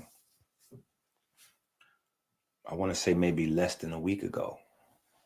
She hits me up. Hey, how you been? What you been up to? Boo, boo. Oh, yeah, word. Yeah, nah. Oh, yeah, word. Yeah, nah. Yeah, it was crazy for me because, you know, my baby father had passed away. You know, the diabetes had finally got him. And woo, woo. I'm like, wait, what? So y'all have to understand that this is not a game. Remember, I like to laugh. I like to joke, but I am not playing. You know what I'm saying? It's not funny. People still dying out here. Now, I'm going to be honest. If you have type 1 diabetes, right, you should have, if you can afford it, because I know that joint is expensive, but if you can afford it, if you have type 1 diabetes, you should have the automatic machine on, the fake pancreas. They got a lot of little fake pancreases. That's what you should have on. The fake pancreas, for the people that don't know, it's like the size of a cell phone. And they probably got it even better now because when I was first introduced to them was a long time ago. When I was still working at Verizon. This might be 20 years ago. I was first introduced to it because my supervisor at Verizon was a guy named Daniel, super religious, super Bible maniac. And he was my manager. Funny thing is, he was my manager in Paulding County. And Paulding County is one of the last places where they had the active Ku Klux Klan. And once a month, they used to march the whole Ku Klux Klan and half the city be out there doing their Ku Klux Klan thing right past the store where I'm working at. You know what I'm saying? Like crazy.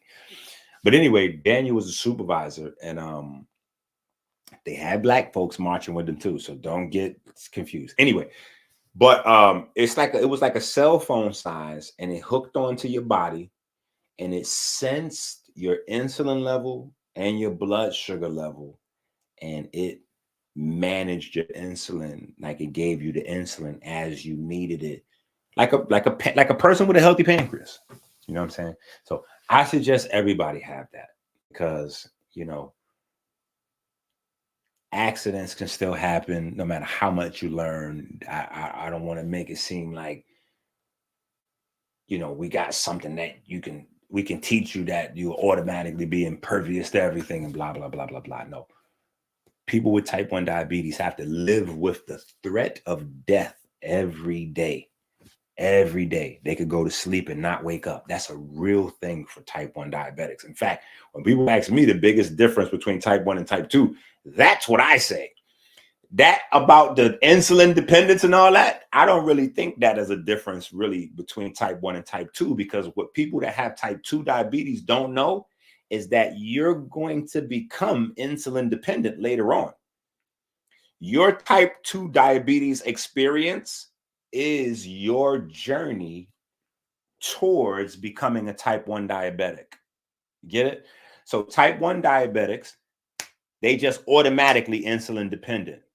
Type 2 diabetics have a slow decline to insulin dependence, right? But so you're going to become insulin dependent. So I don't use insulin dependence as a distinguishing factor between type 1 and type 2. No, the difference for me is that I like people to be highly aware of is that as a type 1 diabetic, you can go to sleep and not wake up. That is a very, very, very real thing for type 1 diabetics. So anyway, I don't take it as a joke. I don't take it as a joke. It's definitely something like a beeper, but it's much thinner. And again, remember, this is 20 years ago. I have to assume that they look way more disguisable. Like, you know what I'm saying? You just put it on your, you know, under your clothes. Yeah. Because Dan used to ask me all kind of questions about diabetes.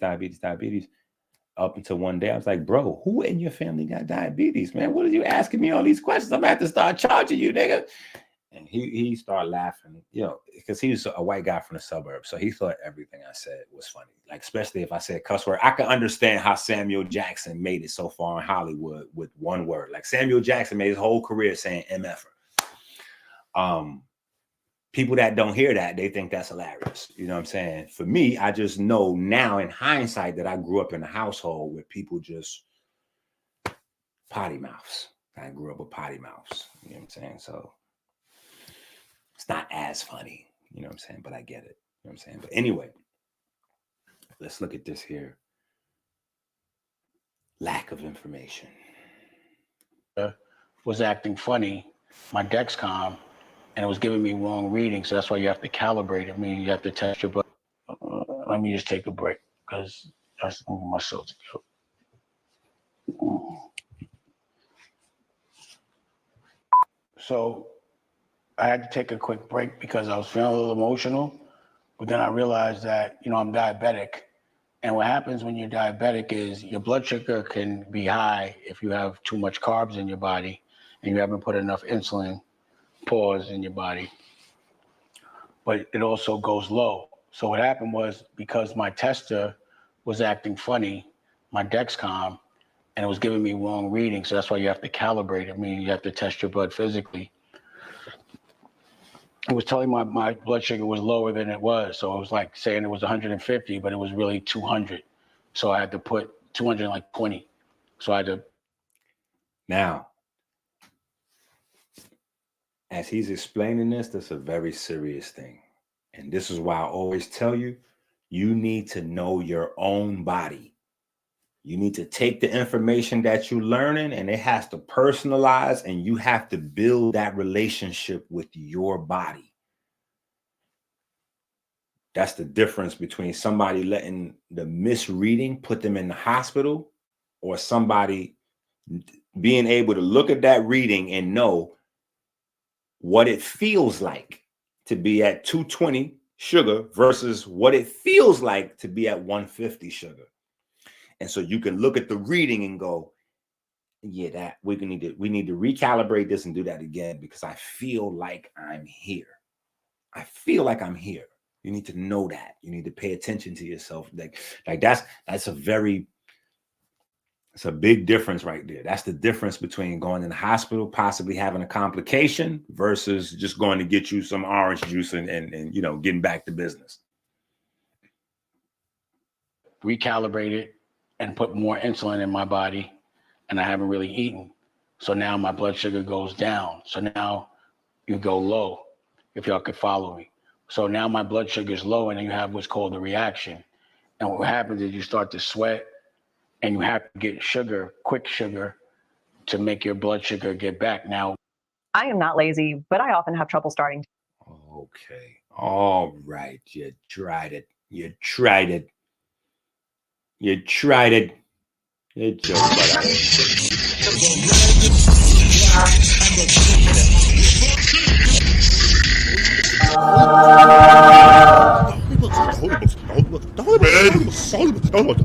The gods have blessed us. We must act now. We must act now to save us, to save our souls.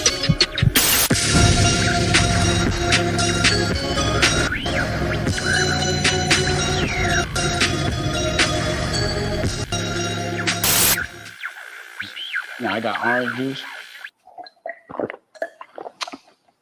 And I used to eat Mike and Ike's, and I have them, but we want to have the most natural sugar. So I guess we go to Publix, and Rocky gets these. These are like more natural. So I have some gummies.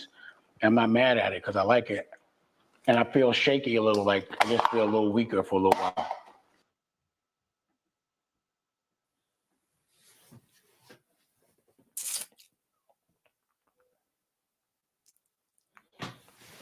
It's right in this part of the video where I was like, no,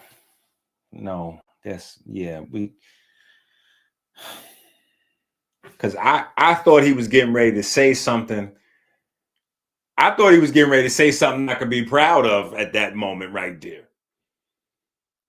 At that moment right there, I thought he was going to say something I could be proud of. When he was like, yo, I usually go with the Mike and Ike's. But, we get something from the supermarket, which is much, much healthier. At that moment, I just knew he was going to say something that was not candy. That's what I just knew he was going to say something that was not candy. I was not ready for him to say that he's been managing his sugar with candy.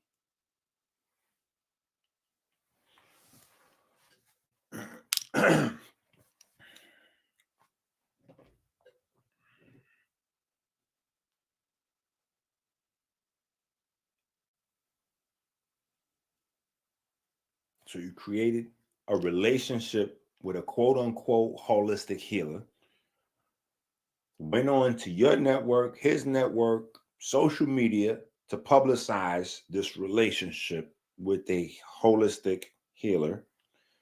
I wouldn't define that way. I'd define it more as an herbal salesman. And from that, what we get now, post that relationship, is you're still managing your blood sugar with candy.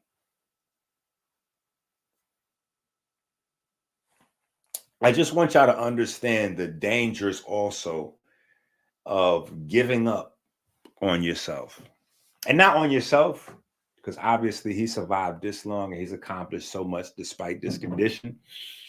But what I mean is, if you trust the institutions in like a blind trust kind of way, right? And so the institutions tell you have this thing, it's incurable. And it's the same thing kind of with herpes, right? You have this thing that's incurable. Some people won't realize it, but there's like a fuck it factor. You know what I'm saying? Like, I can't get rid of this anyway, so I might as well do this, right?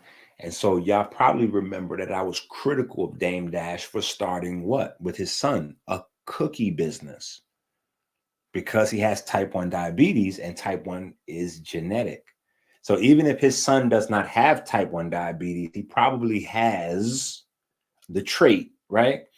So I was like, why would I want to start a sugar business if I'm a diabetic and I got type 1? Like, not type 2, but I actually have type 1 diabetic, which means it's going to be in my family. I don't know if I want to pass down to my family like a cookie business to go along with our diabetes. But now we're managing the blood sugar with candy. Do you see? And this is an influential figure and blah, blah, blah. And literally, he's making this a teaching session in the middle of this video. So there are going to be other people that are diabetics that go, oh, well, Dame Dash has managed his illness at ... And this is how he brings his sugar up. And listen, it is important to have a simple carb, right? A simple sugar or some simple sugars when your blood sugar gets low, because that can be deadly to let your blood sugar get too low. You know what I'm saying? So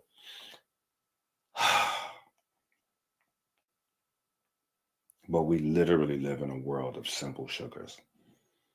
Like, there's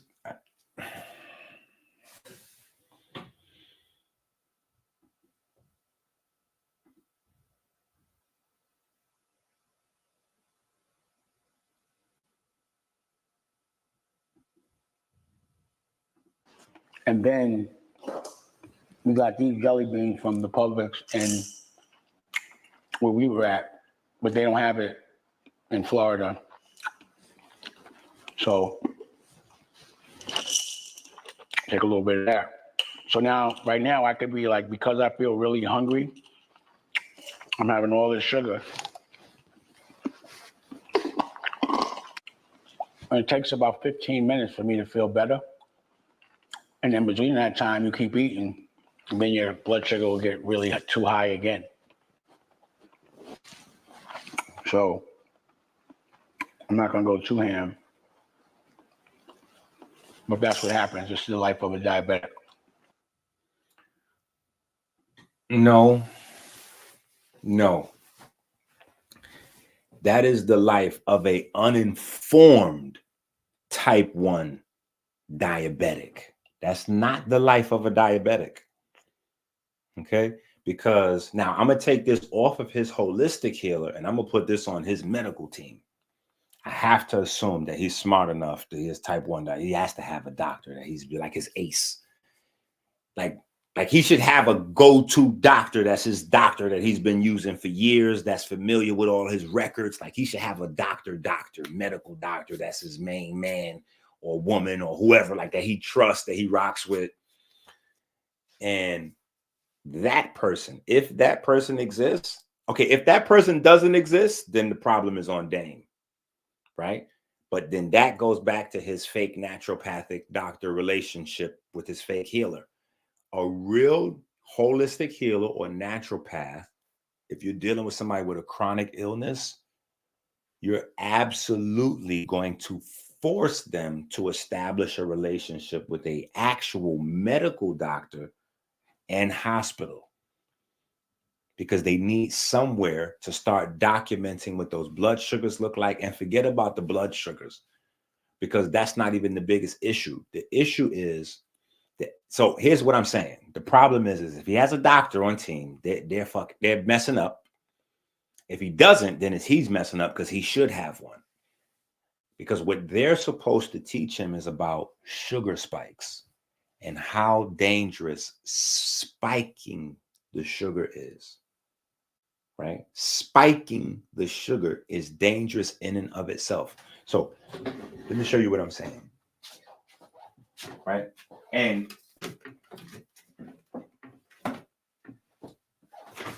so this is where healthiness is.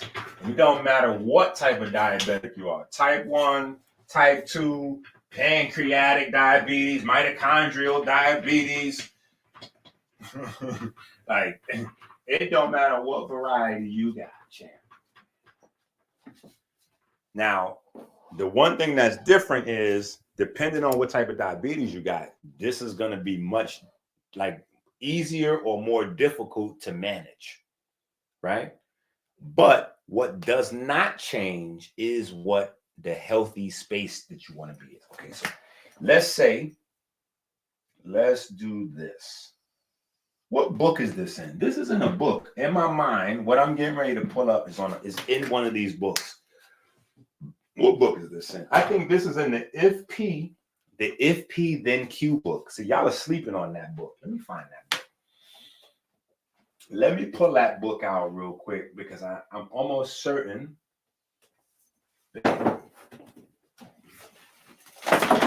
Wow,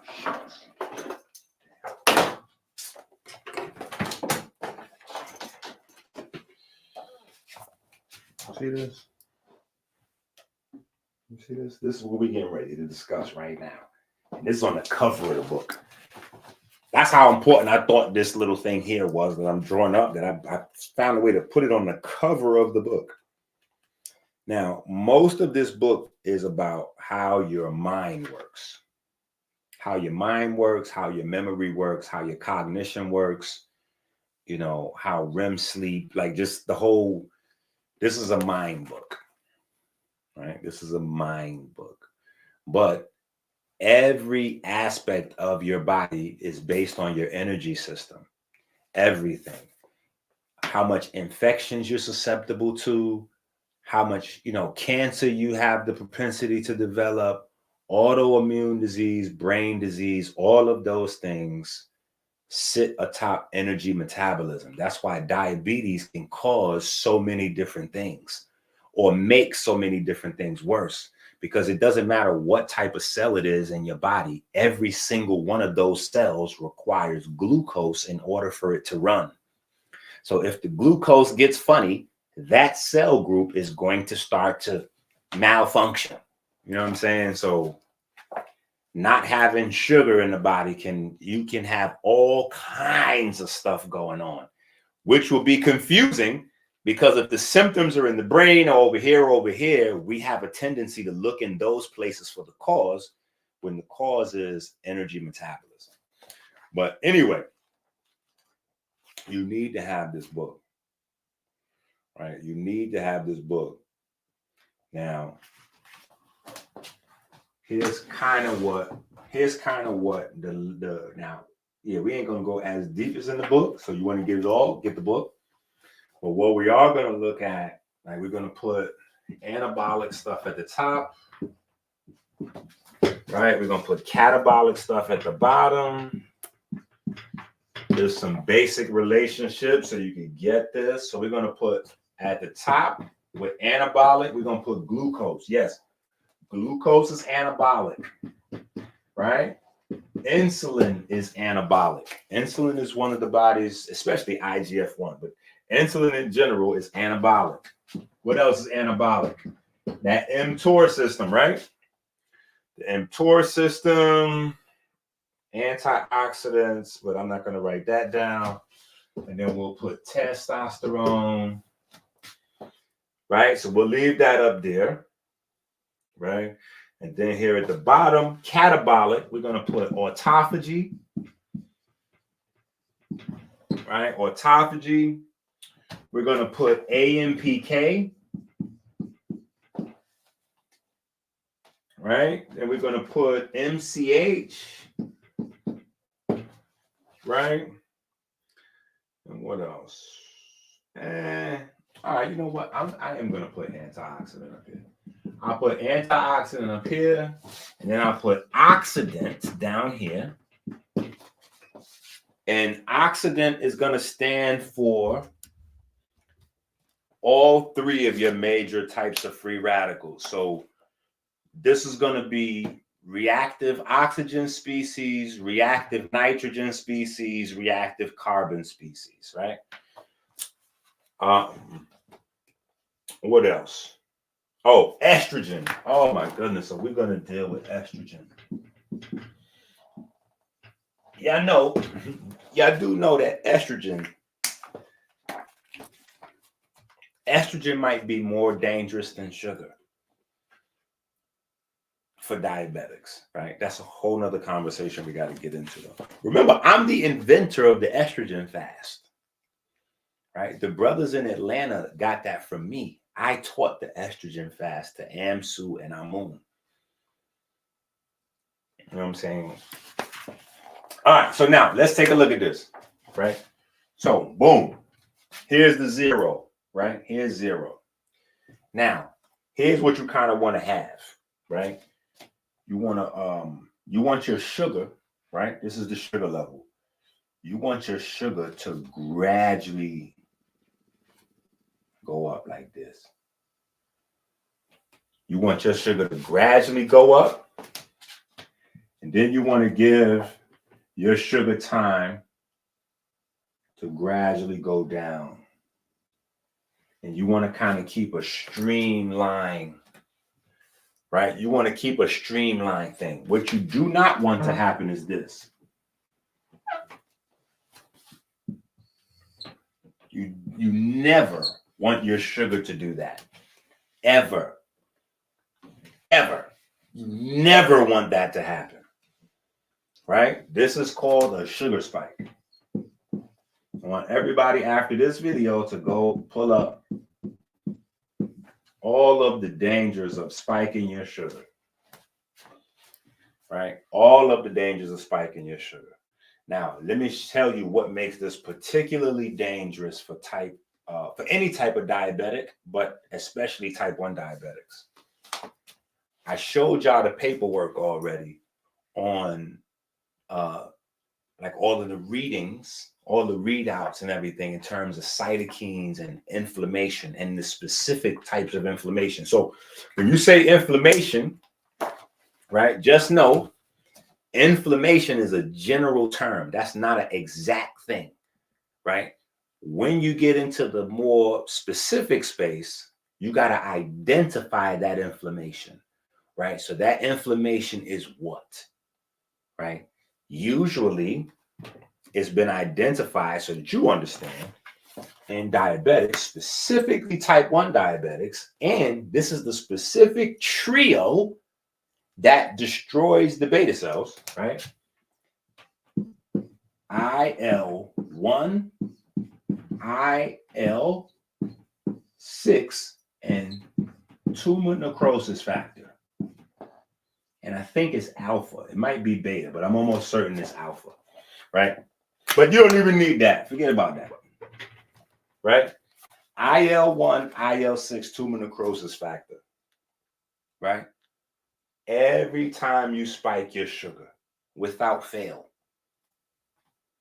you generate, you double, quadruple the output of inflammation, specifically in the pancreas, every time. So it's like every time his blood sugar goes down, he spikes his blood sugar and creates inflammation inside his pancreas. Now, John Q. Public, that does not know any better, you're told that diabetes is a sugar thing. Cool. As far as you're concerned, your job is to keep the sugar, whatever, you're just watching sugar, right? You don't know any better, so you're just watching sugar. Sugar's the bad guy. You don't know that fat, right, becomes sugar. You may not know that excess protein gets converted into sugar. So you can't just watch sugar, simple or complex carbs. You have to also watch the fat intake. You have to watch the protein intake, and you have to match the fat, the protein, all that to your lifestyle, right? But he's used to living a rich nigga lifestyle, which means he's somewhere sitting down, chilling, smoking, and like he could be managing this way better. Anyway, Doc, how do you spike your sugar? Well, you spike your sugar every time you consume sugar separate from the way nature has packaged it. See, that's the real thing. It's not even so much as the candy, even though the candy is worse because candy is crystallized sugar water, right? But nature packages your carbs in an amount specific, right, with pigments, protein, which pigment is a specialized protein, right? So pigment, protein, antioxidants, and the most important one, the star of the show, hardworking, Mr. Dynamite. So clap. This guy. Fiber. Right? Fiber not only makes sure that you don't spike the sugar, but fiber also makes sure you have a delayed metabolism with the sugar. It gets the microbiome active, and it allows your hydration level to go up as the glucose level goes up. If your hydration level does not go up with the glucose, sugar spike. If your hydration level drops when you consume sugar, sugar spike.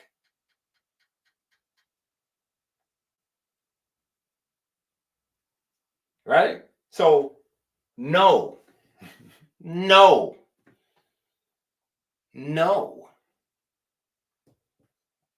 No, we don't want anybody to be managing their blood sugar long term with candy. The fuck? I'm telling you, if somebody say they study with Dr. Inky and they out there managing their blood sugar with candy, I'm gonna fall on the ground and start grabbing my chest. I'm gonna be out. This is the big one. I'm gonna be out here looking like Red Fox. This is the big one. Oh, I'm gonna be so insulted. Like, how dare you go out there in public like we ain't have 1,000 conversations and you ain't read none of this material. So no. Now, what are these things that I wrote down? These are all things that you need to know relative to managing your diet and your sugar and stuff like that, right? So we take this stuff out of the way, right? Our cytokine. And remember, when you get that book, the herpes book and the leukemia book, see, that book is good for everybody. See, these books have specific information, but these books are needed by everybody because when see how I put up IL-1, IL-6, TNF? Well, in that herpes book, the plants is in there, and I got them with the cytokines that they affect. So you could go in that book and see, okay, so if your IL-1, 6, and TNF is up, well, there are plants that just turn those right on down. Like literally. So if your IL-1 is high, you can take this plant and it'll lower the IL-1. Whoop.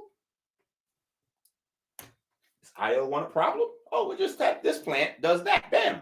Or if you need it to go up, you might need to take this plant because this plant simplify it. It's like a remote, right? All right, so now these things here, we know what glucose is. We know what insulin is, right? A lot of people forget that there's a thing called, right? God has already invented a cure for insulin, right? It's already in there. It's called glucagon, right? So that the glucose can get gone, right? Glucagon, you already have that, right? But you want to work with melanin concentrating hormone, right? All right. AMPK. AMPK is an energy sensor. So these things helps the body to activate autophagy, right? Autophagy is how you repair the damage in your body from oxidation, not antioxidants. Not antioxidants. Antioxidants do not repair tissue. You need to know that, right? So when you're dealing with inflammation, inflammation is a two-part thing. A, you want to fight the inflammation. You want to neutralize the inflammation, right? You want to neutralize the free radicals or the oxidants. So you use antioxidants to neutralize the free radicals, right? But the problem is, if you've had inflammation somewhere, wherever that inflammation was at, you got tissue damage there. Antioxidants don't repair no tissues for you. That's not that. That's the autophagy system. The autophagy system brings out the body's inner surgeons, right? That's the sirtuins, and that's when you get into that space, right? REM sleep, sirtuins come out, they start chewing up waste, senescent cells and spent proteins and all of that kind of stuff to recycle it and build new stuff, right? Yeah, so no way on God's green earth, are we managing diabetes with Mike and Ice or gummies. That's not what we're doing long term. Now, you got to do what you got to do to stay alive. So listen, if we got to manage diabetes with poop to get to where we, like, hey, anything to keep you alive. But if you're having, medical doctors or you holistic or natural, you're getting health people around you that's supposed to be teaching you. No, that like, what's the purpose of having people around if I'm managing my illness with Kenny? Like, what are we doing? Yeah.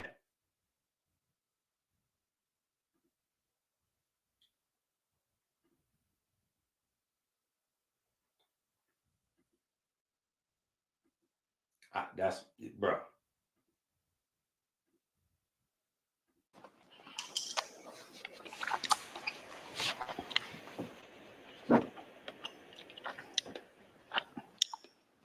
And that's why sometimes if you see me in an interview and I'm chewing, you know, be, oh, it's so rude, whatever, it's because my blood sugar is low.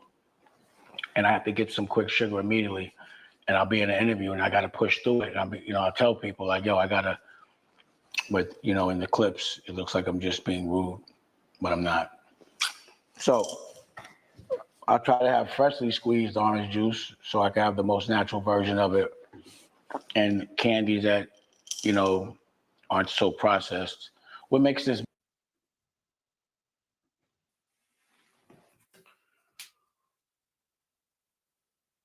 Orange juice. There's nothing's natural about orange juice. Orange juice is sugar water. Orange juice is sugar water. Honestly, what he's doing, he would be better off just sprinkling plain dominoes on his tongue. Like, it would be better to just have plain domino and just sprinkle that on your tongue. There's no, like, there's no, and then we're mixing, listen, we're mixing the candies with the orange juice. Yo, I cringed watching this shit. I was like, yeah. At first, I was like, no, Dame Dash is smoking. I'm like, this nigga's bugging. Then I said, nah, I can't put none of this on Dame. If I go find somebody that everybody tells me know what he talking about, and this what he let me walk away with, I gotta assume that this is what it is.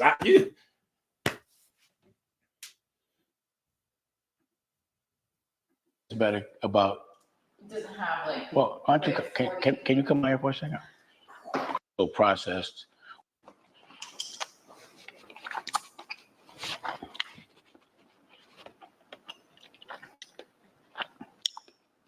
And that's why sometimes.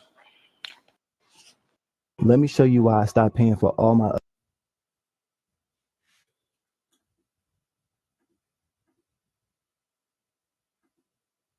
So I had to take a quick break because I was feeling a little emotional. But then I realized that, you know, I'm diabetic. And what happens when you're diabetic is your blood sugar can be high if you have too much carbs in your body and you haven't put enough insulin pause in your body. But it also goes low. So what happened was, because my tester was acting funny, my Dexcom, and it was giving me wrong readings. So that's why you have to calibrate it. I mean, you have to test your blood physically. It was telling my blood sugar was lower than it was. So it was like saying it was 150, but it was really 200. So I had to put 220. So I had to recalibrate it and put more insulin in my body. And I haven't really eaten. So now my blood sugar goes down. So now you go low, if y'all could follow me. So now my blood sugar is low. And you know what? I ain't gonna hold you. This literally could be a commercial for the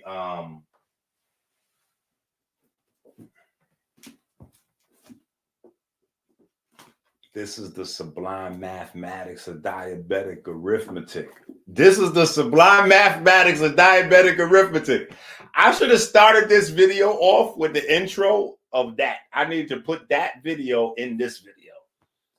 Yeah, I'm gonna have to add that video to this video because, yeah, I didn't even think of that until just now, literally.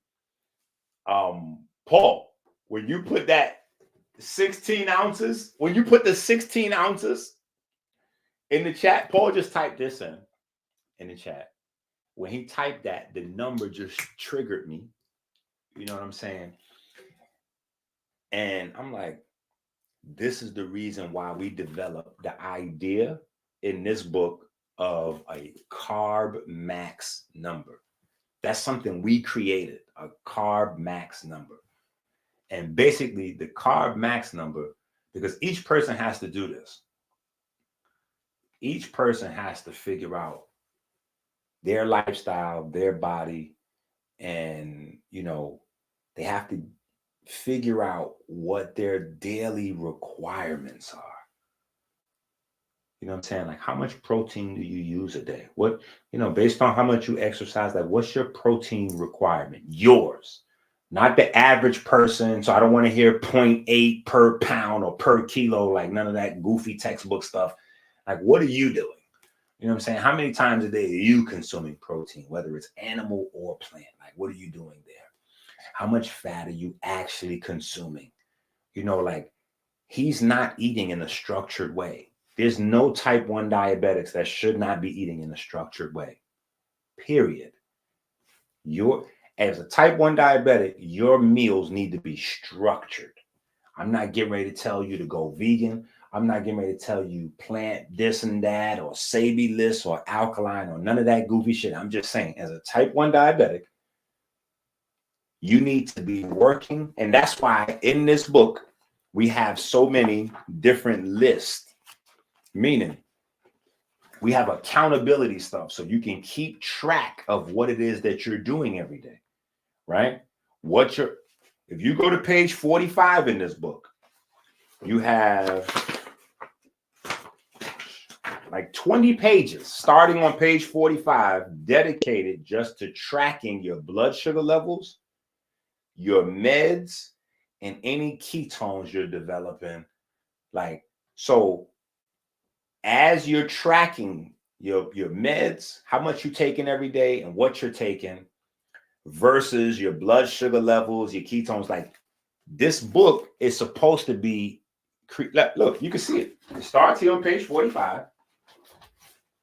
Look, so this is not like something I'm making up real quick on the spot. He just posted that video. We've been had this book out, right? So I'm showing you, like, this is what this is for. So you can keep track of these things and use these numbers up against what you've been eating, right? And so also in the book, is it in this book or is it in the one before this? Let me see.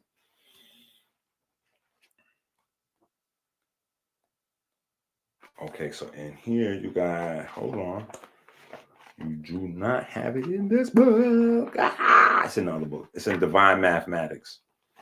It's in the Divine Mathematics book. And these kind of came out together, right?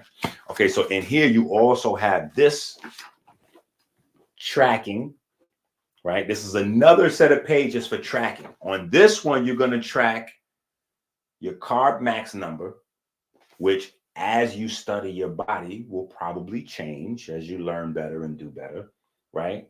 It's tracking how much activity you did, what type of activities you did, right? Because your amount of activity, physical exertion, should be directly tied to your carb max number. Your carb max number, in case y'all haven't read the book and don't know what that is, that's the amount of carbohydrates that your body can handle without insulin. Even if that's a tiny number, you need to try to figure out what that number is. Like, all type 1 diabetics don't have, like, this levels to type 1 diabetics. They still have some degree of pancreas function, right? So they need to be focused on accentuating that natural pancreas function as much as possible. And then if there's zero pancreatic function, then that's a whole nother issue. But you need to keep track of these things. So not only do we have those to help keep track of these things to get people to a place where they can stabilize their diet, because if your day is similar in terms of what you do every day, and it don't matter what it is. If you have yourself a little drink every day, which you should not as a diabetic, if you smoke every day, which you should not as a diabetic, that's your life. You need to factor all that in. You know what I'm saying? Like that all needs to be factored in. If you have to have a wake and bake before you eat, all of those things become more complicated, right? Smoking weed as a diabetic, it increases the complexity for managing your diabetes 1,000%. Because now you have something driving your appetite that's not the natural cycle of energy expenditure in your body. You have to remember that. Like we have to keep it thorough. Like we can't play with it, right? We know that if we smoke weed every single day for more than 2 weeks, it only takes 2 weeks for marijuana to take over your basic cycles of your body, where you don't feel like having sex unless you could smoke. You don't eat no food unless you smoked first. If you don't have no weed, you cannot go to sleep. So the moment that the weed takes over your sleeping patterns, your eating patterns, and your having sex patterns, that's going to make managing your blood sugar more difficult, because now how your body eats food and the choices you should make is based on how much THC you consume. So now it's not only about whether you smoking, but it's about what type of smoke you smoking and the amount of THC and all kinds of shit to complicate it. So I'm just telling you like this, So anyway, in the Divine Mathematics book, we have the other trackers, right? Here we have where you do the whole food thing. So here we got the ones for food. You see the first category here, the first column, food, then calories, carbs, protein, fats, right? Now, some people are like, I don't want to be writing that stuff down. Listen, then that's going to be how serious you are about managing it is going to determine the quality of life. And this stuff is only difficult when you first start doing it. If you get used to doing it, you'll be good. And then the whole thing is, once you do it for a while, it goes here. That's why I say it's best to just get to a space where you get your stuff fine-tuned and then you keep it routine. Because once you keep it routine, you don't need to keep track of everything no more. You already got it. You already know at 10 o'clock, you're getting ready to have you a bagel and a whatever. You know what I'm saying? You're getting ready to have this and that and the other. And so now what happens is, guess what, guys? Once you put yourself on a certain type of regimen, you no longer have those dips where you feel like you almost dead to where you need to have a handful of Mike and Ike's or Domino's sugar to come back a lot. Like, no, that's not it. That's literally not taking care of yourself properly. That's freestyling it every day. That's that rich. Remember we did the lecture series called King's Disease? That's literally King's disease. That's literally King's disease. That's literally, I don't know if all y'all been following me that long, but we had a whole little series, like a whole 6 months where we talked about King's disease. Because when you go back far enough in history, only rich people had metabolic disease. People in poverty didn't have metabolic disease because largely the world was vegan. That's number one. So a lot of the red meat and all of that kind of stuff, everyday people could not afford that. See, we live in a world where because of government subsidizing, you could go get a triple beef cheeseburger from Checkers for like $1.50. That's because they subsidizing the cost of shit to make certain things more affordable. And that's a whole nother game. But that we got to get into politics for to understand food, Anyway, so you don't want to be in that space where, and again, nothing's 100% foolproof. You know what I'm saying? But the more you create the routine, the less you'll have to deal with that. You know what I'm saying? So that to me is the next best thing after that machine. That machine is epic. But even with the machine, you still want to learn this kind of stuff and learn where your body's at and get a good rhythm and all that kind of stuff. because any machine could glitch. What if the battery go? Or what if the signal, like you just depending on, you know what I'm saying? So you do want to have, you know, and look, hey, even if you don't buy these 2 books, I just kind of gave you a great cheat, you know, like you can get a black and white notebook and start tracking all this shit yourself in a black and white notebook without my, you know what I'm saying? Just because I just gave you the, like, okay, yeah, that sounds about right. I want to prevent myself from having the downward sugar spiral that I have to spike my way out of. Like spiking my sugar up and down like this is not the way to manage my health long term. Like that is not like that. And when I say is not, what I mean is that is the textbook definition of what not to try to do.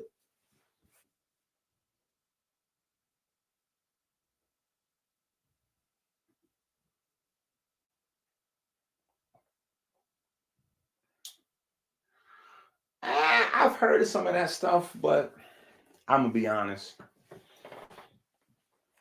And listen, we're talking about Dame Dash, so that kind of stuff might be applicable.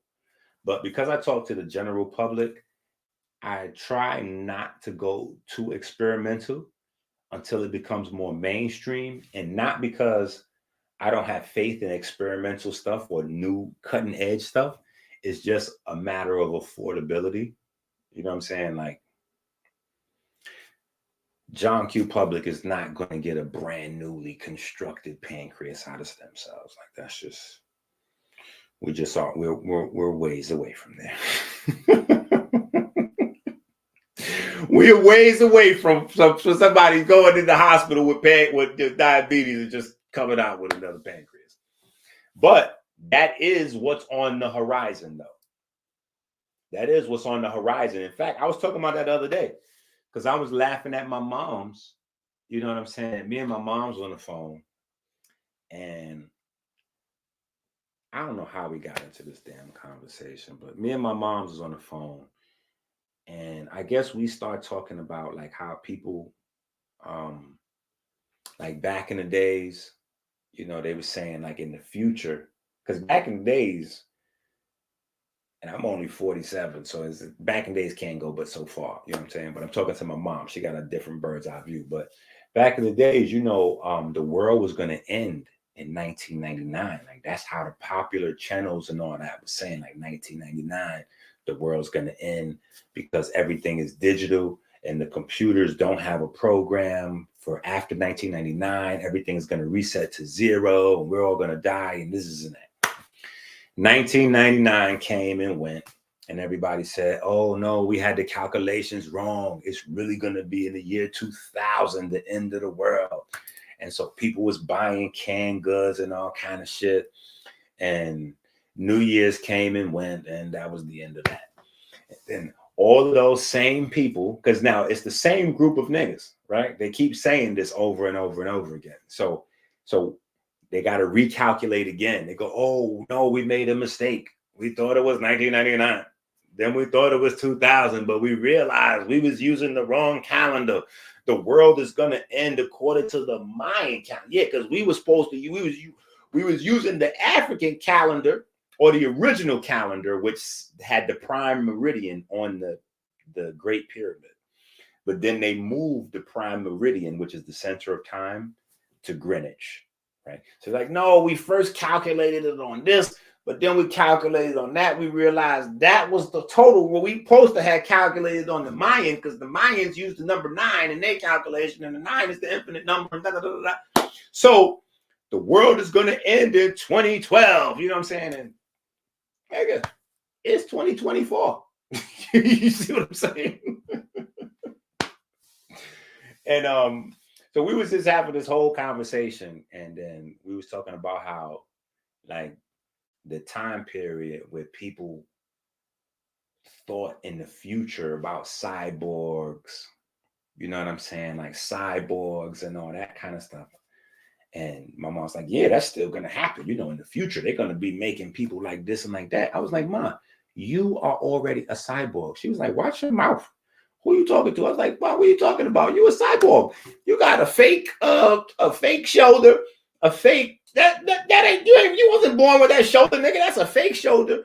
I think she got a fake knee and a few fake parts, and then she started going in. And your uncle got more than me, and then she started running through the whole list of family body replacement parts. And I'm like, well, listen, I'm struggling to keep all my this. So I am not a cyborg. This is all me. I'm still working with what I came out the womb with. I have got any part replacements.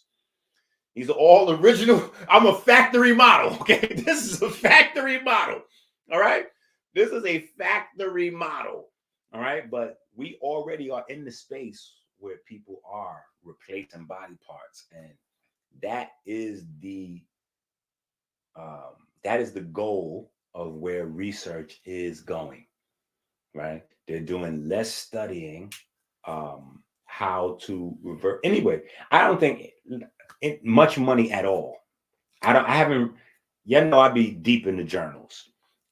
There's no research really been put together on like getting to the roots of illnesses and problems and disabilities and like stopping them for good or nipping them in the bud at the root. Like that research doesn't exist.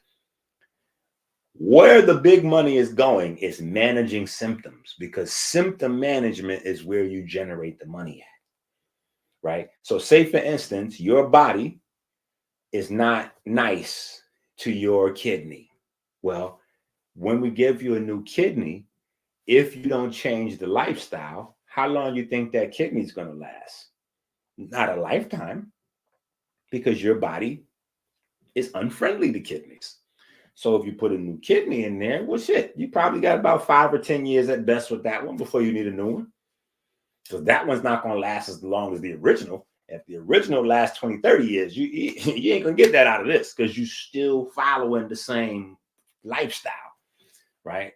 And it's not kidney friendly, right? So if you have an anti-kidney lifestyle, you get new kidneys, you're still an anti-kidney lifestyle. So it's still going to wear that kidney out. So you're going to have to get. Now you're in the replacement game. And if you don't know, when you get new body parts, woo, you got to be loaded with all kinds of stuff, medication. So it's a nice bag.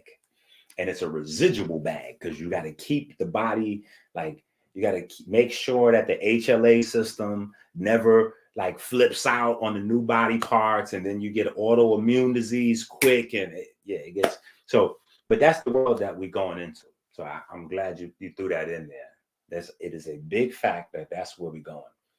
They're even trying to make body parts off of 3D printers. Like, so we're definitely going into the fake body part universe.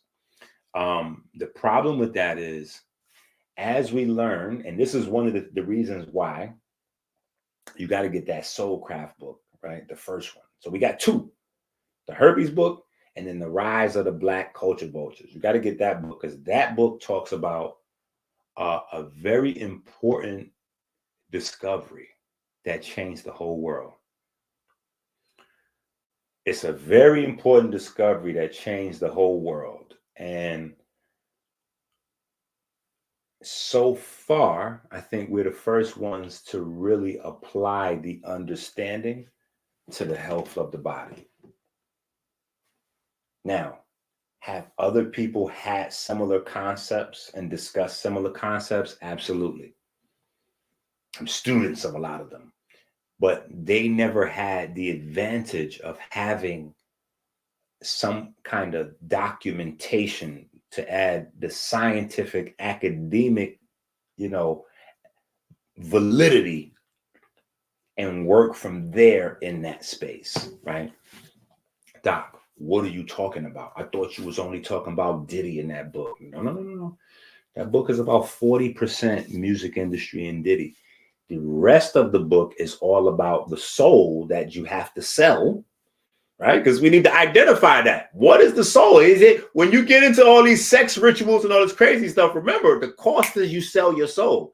The problem is niggas don't even know what that is, right? So we had to go through that conversation, right? Because you ask people, yo, what's selling your soul? Oh, you got to do something gay to get some money. Hold up. So what if I'm a gay person? I'm just saying, if I'm a gay person, how am I selling my soul doing a gay sex act? Like, that's normal for me. That's regular. right? And then some people say, well, maybe that's why the gay folks are getting all the money. No, that means you just don't understand what the soul is, right? You don't get it yet, right? So we got to have that conversation, because you do have a soul that is the seat of your intelligence, and that intelligence is what runs the immune system. You got to remember, when you're discussing the immune system as cells, you have to remember that those cells have to know what to do. So there has to be an intelligence imparted to those cells for those cells to function properly. And so that thing is all tied together, right? But the discovery was that every group of plants is one body. Every group of plants that you ever have known is one body. It's creepy too. It's creepy, but these are facts, right? So think about some of the stuff we know about plants, right? We'll put down 3 things, well, 2 things, and then the third thing is not like a real thing, but it's an imagined thing that's creepy as fuck. So I'm going to put it down anyway, right? So we're going to put a few things down. Now I'm trying to see if the waves from the side or the back, if the waves is.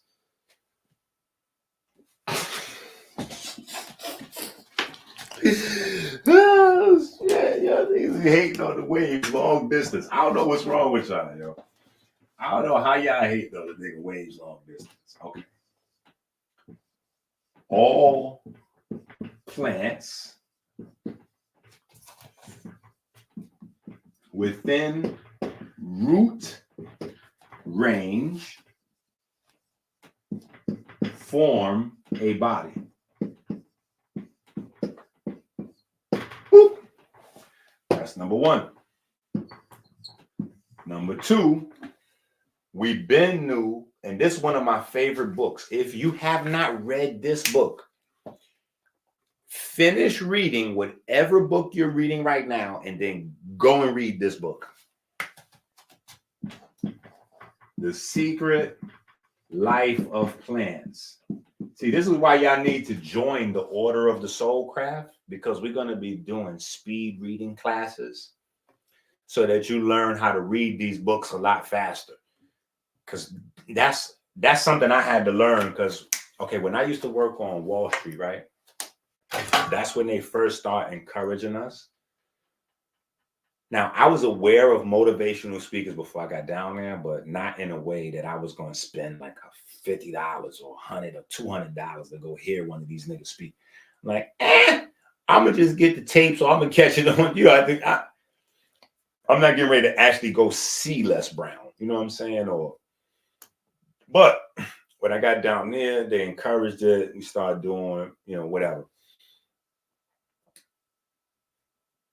It's a very, very, very powerful thing, right? We got to understand communication is everything. Communication is everything. You know what I'm saying? Communication is everything. And that's one of the main things I got from that motivational speaking. Even though you might expect me to have said something else, right? But The Secret Life of Plants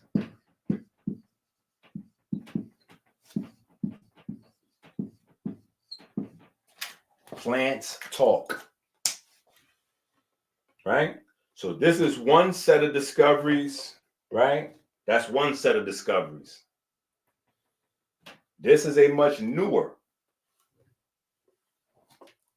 set of discoveries, right? Newer set of discoveries, right? And what is a body? What is a body?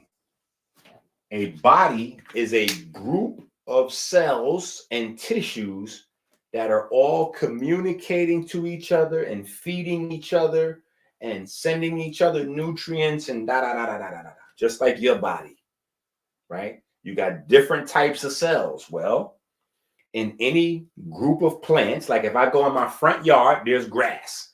Inside that, I also got my I got hydrangea right here. And then I got, what else? I got the, we got a little blue vervain that comes up. We got burdock root. So I got, this what grows in my house. My front yard, hydrangea. We got a little bit of blue vervain. We got the wild yams and the burdock root, dandelion. What else? I know y'all like, yo, Inky, you be selling that shit? No, I don't. But I do feel like it changes how my house feels with what grows around my house. That would be hard for me to explain to you guys until y'all take a long time of screwing in. Like, I'm still on that type of time. Just because I don't keep saying it every video, I'm assuming that y'all do that. Go barefoot in the grass so you can connect with the planet. If you do that a lot, I think that connection gets stronger and stronger and stronger. And then you kind of get like these is your plants. You know what I'm saying? So like, yeah, even when I go cut my grass, I be like talking to the plants like, yo, yeah, I know. I wish I had to. Yeah. You know what I mean? Like, I rub my tree. You know what I'm saying? I don't let animals, not even my dog, nor any other dogs pee, doo-doo, or none of that in my grass or on my trees. Like, I mean, obviously, from time to time, I won't be able to protect, like, and it'll happen, but that's not what we do. Not on my property. We don't, that's not it. My grass is not the bathroom. Like, that's not, to me, that's not cool. Even though when I was young, I peed on like 1,000 trees. Like, that was Bronx etiquette. You know what I'm saying? I got older, learned more. I was like, whoa, that's crazy. We pee on trees? Like, that's mad disrespectful. Think of somebody just walking up and taking out their private while you standing here talking to your man, and somebody else just walk up, take out their program, and start peeing on you. That's exactly how that is, peeing on the tree. Like, that's wildly disrespectful. So anyway, so these are the two things that we now know as a fact. So every group of plants, like if you got your backyard, all of the plants that you see in your backyard, the trees, the bushes, the grass, the quote unquote weeds, which basically is the medicinal plants, like all of those plants make up one body, and they're talking to each other. And chances are they're also talking about you, and they might not like you. You know what I'm saying? So the plants might actually release poison every time you come by to just, throw you off a little bit, like violate you a little bit. These are facts, right? So they made a movie about this. So I said I would put down two real things and then the third thing. This is the movie they made. I don't even know the name of it. I'm going to just put movie right here. Right? I think Mark Wahlberg was in the movie, right? This was the paranoia. The movie was about the paranoia that the scientific community began to feel immediately when they realized that the plants were alive, watching, and talking. They're alive, they're watching and talking. So think about all the crazy stuff we doing to plants with the genetic modification, like crazy. Anyway, in this movie, the plants got so angry with people that it started releasing a chemical in the air to make people like suicidal, maniac, like killer, crazy, whatever. Movie, totally fake. The premise and the science is actually based on absolute science. Now, why is that important? Because our body has almost an identical layout. And so what I've been talking about, that other holistic healers have been talking about, is how your body is actually alive, how all your cells are alive, how your cells are intelligent, and blah, blah, blah. Science does not validate that. Science is moving into a space now, post studying how we do. That's how science works. We see it in the plants. We test it on little animals. We test it on big animals. We test it on monkeys. Then we assume it's the same for us. We somewhere in the middle of that food chain because we've already proved it in the plant space, right? So in that book, though, we at somewhere else with it because we've been like we've already identified the language the cells are using to communicate. So we already somewhere else with it. You know what I'm saying? I'm just saying here's where the world at large is. They going like that. You know what I'm saying? We in matrix speed with our shit. You know what I'm saying? So we've already identified the language, but I'm saying that's the advantage of having the ability to, so what plants do is they use the fungus around their roots, and their roots and the fungus function like wires and insulators. So all of the roots is a telephone system, and they work just like your nerves. The only difference is obviously your nerves are a lot more efficient because we have to be able to, like, we're plants that we're mobile. Like, we're like mobile plants. Pretty much, yeah, very similar. Just we're mobile. So we have to be more efficient because we're on the go. Our roots are inside, right? But very important to understand. The happening. There you go. That's it. Okay. I ain't see the chat. Okay, so y'all was over here going crazy. Yeah. The Happening. That's the movie. If you haven't seen that movie, y'all might want to check that out. I definitely think that's the name of the movie, right? But it was built on this here. So in the book, we go into all of that because that's literally what health comes down to. Healthy conversation. I kid you not. Healthy conversation amongst the cells. Healthy conversation amongst the cells. If the cells are conversating good, that's going to have a trickle-down effect. Your microbiome is going to be talking good. And your microbiome houses most of your body's viruses, right? So they're going to be behaving like everybody's going to be good. If somebody's hungry, you really should think of it as an economy. This is why generational health books, do y'all have the generational health series for your kids? You got to learn this. If you learn that your body runs like an economy, that's how it goes, right? Think about the society. If you're alive, you need food, clothes, and shelter. That's not optional.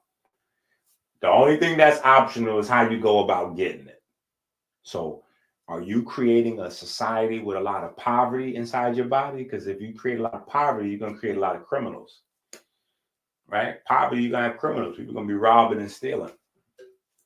You got robbing and stealing. That's literally what cancer does. Just in case you don't know, this is very specific. Cancer robs, viruses steal. Okay, what do you mean? Well, the way cancer cells kill up is this gang behavior. Cancer cells pull up on your healthy cells and go, you're going to have to get down or lay down. So now that healthy cell has to make a decision.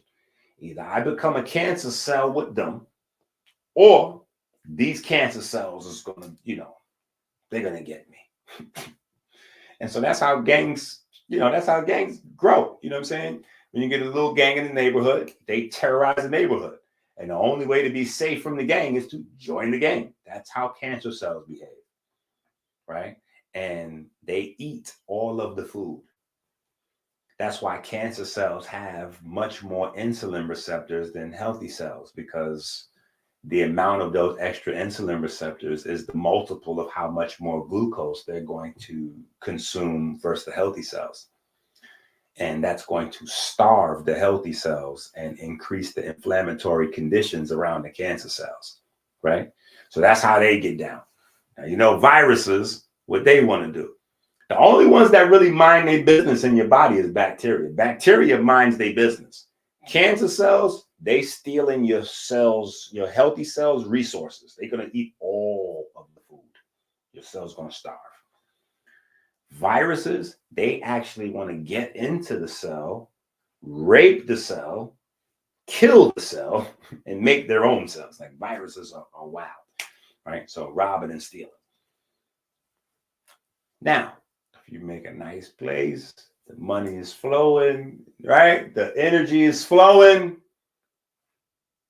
I mean, at the root of all these problems, cancer, viruses, metabolic disease, autoimmune disease, is energy metabolism. That's the one thing that's apparent at every level of all these illnesses, right? How the energy is getting distributed. And if the energy is not getting distributed, all hell breaks loose. Just like in the street, just like in the neighborhood, just like in a company, just like in a business. If the money's not flowing, people is going to start getting crazy. And before long, somebody's going to do something strange for a piece of change. Now, if that means they got to get butt naked and embarrass themselves for a few dollars, they'll do it. Or if they got to tie you up and throw you in the trunk for a few dollars, they're going to do it. See, something strange is the thing that's different for each person. But the fact that they're getting ready to get into whatever that plan B is so that they can eat, it's nothing different going on in your body. So it's important that we understand just, like how shit works in there, right? Okay. I see y'all pulling it up. Go ahead. Yeah. I see y'all pulling it up. Y'all talking that talk. Now listen, oddly enough, this is the conversation that got me and one of my greatest influences to bond, right? A guy named Baba Kalindi. Now, many of you may not know who Baba Kalindi is, but you should.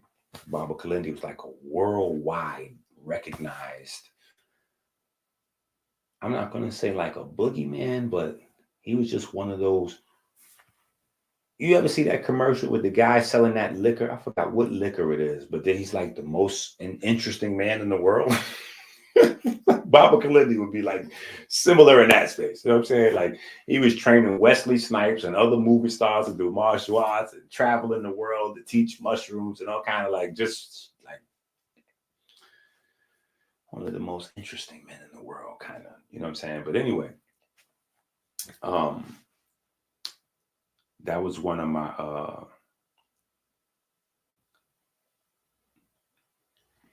meeting him the way I did was a milestone in my teaching career, right? Because I knew of him. I knew who he was.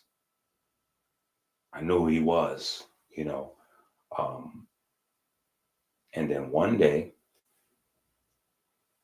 I come to Detroit, do a lecture. Shout out to Nandi's, the original Nandi's. You know what I'm saying? Shout out to the original Nandi's. Not to take anything away from her new place, but it'll only be one. You know what I'm saying? Like that was a time period. That was an era. But shout out to Nandi's. I was doing a lecture in there. In fact, it was the legendary 2-day lecture, right? We did 7 hours each day, 14 hours in 2 days. I stood up there and lectured. And then my money was funny at the end of the day. But 2 days, 14 hours, and he was in there. I couldn't believe this shit. Baba Kalindi bought a ticket to come see me lecture. You know what I'm saying? Like that was a crazy. I felt like so there's a new kid, Olivera, or something like that. His name is Olivera or something like that. He's on the Lakers. And he cried and everything because he's on LeBron team and he can't believe that LeBron said he got, like respect his basketball game, whatever the kid. I had that same moment. So everybody's memeing this kid because he cried because he's on LeBron team and he grew up idolizing LeBron. I ain't gonna say I grew up idolizing him or nothing. That would be like a little bit, that'd be a little extra, but it was definitely in that same pocket. Like to see him, like you bought a ticket. I even had to check afterwards. I was like, hey, did he buy a ticket? Like, is he here? Is he sure? I was like, he does know that it's just me speaking here today, right? And tomorrow, like You told him that, right? Like, yeah, he came here to see you. In fact, he was one of the first people to buy a ticket. I was like, what? So, but this is in my to mind you, this is in my anti-mushroom phase. I'm anti all mushrooms at this point.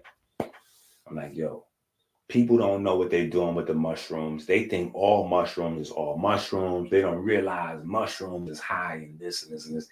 I was just like, nah, anti-mushroom. And so me and him had a debate about the mushrooms. And it's not that I won the debate, but he was like, yeah, you brought up some points that I had to go back to the, like, and so we kept that conversation going. And he's literally probably the most responsible person for me changing my stance on fungi and mushrooms. Yeah. So, and then from there, obviously, I kept my pulse. I kept my finger on the pulse of mushrooms. And this is obviously, just in case you haven't put two and two together yet, the fungi that attaches to the roots of the plants to make sure that they can all communicate is the mushroom family.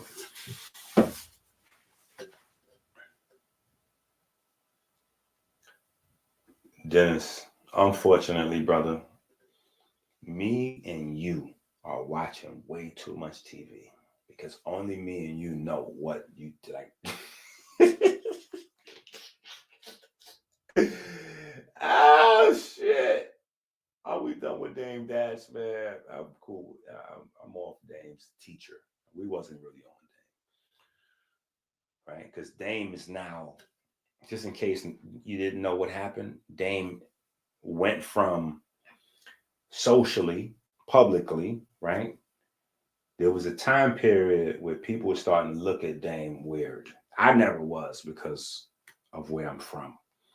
So I got to see Dame from a long, long, long time ago. You know what I'm saying? Before he got so popular. So the Dame Dash that everybody sees is the Dame Dash that's always ever been. Like when he say he's the same, that's even true in the ways that it's not good. Like you say, yo, I'm the same nigga as I always been. That's true, but some spaces like the managing the blood sugar with candy, my nigga, like, no, that's supposed to change over time. You're supposed to learn better and do better. You know what I'm saying? But nah, Dame is a super, super, super real one. And now that this whole shit is going crazy with the Diddy parties and all that, and all of the hell that Jay-Z is catching just by mere association, I feel for him.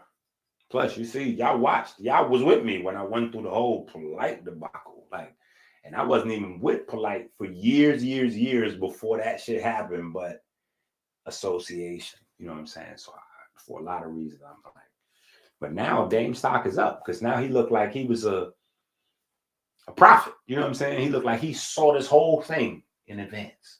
Like, okay. First things first, let me slap Steve Stout. Like, let me just start isolating myself from these people in ways that we can't fix these things. So I'll never be, So he's a genius in many ways. You know what I'm saying? But yeah, we got to get him. We got to get Dame to knock off the Mike and Ikes and the gummy bears and all this goofy shit, though. Come on, Dame. What are you doing, bro? Seriously. It makes no sense to make it this far and then, like, Mike and Ikes and orange juice get you. Like, that's not what we're doing. I'll cry. Let me say this. If Dame Dash, as a grown-ass man, listen to this. I don't know Dame Dash. Listen to what I'm telling you. If Dame Dash was to die from some old goofy-ass gummy bear sugar management shit, I would cry. Period.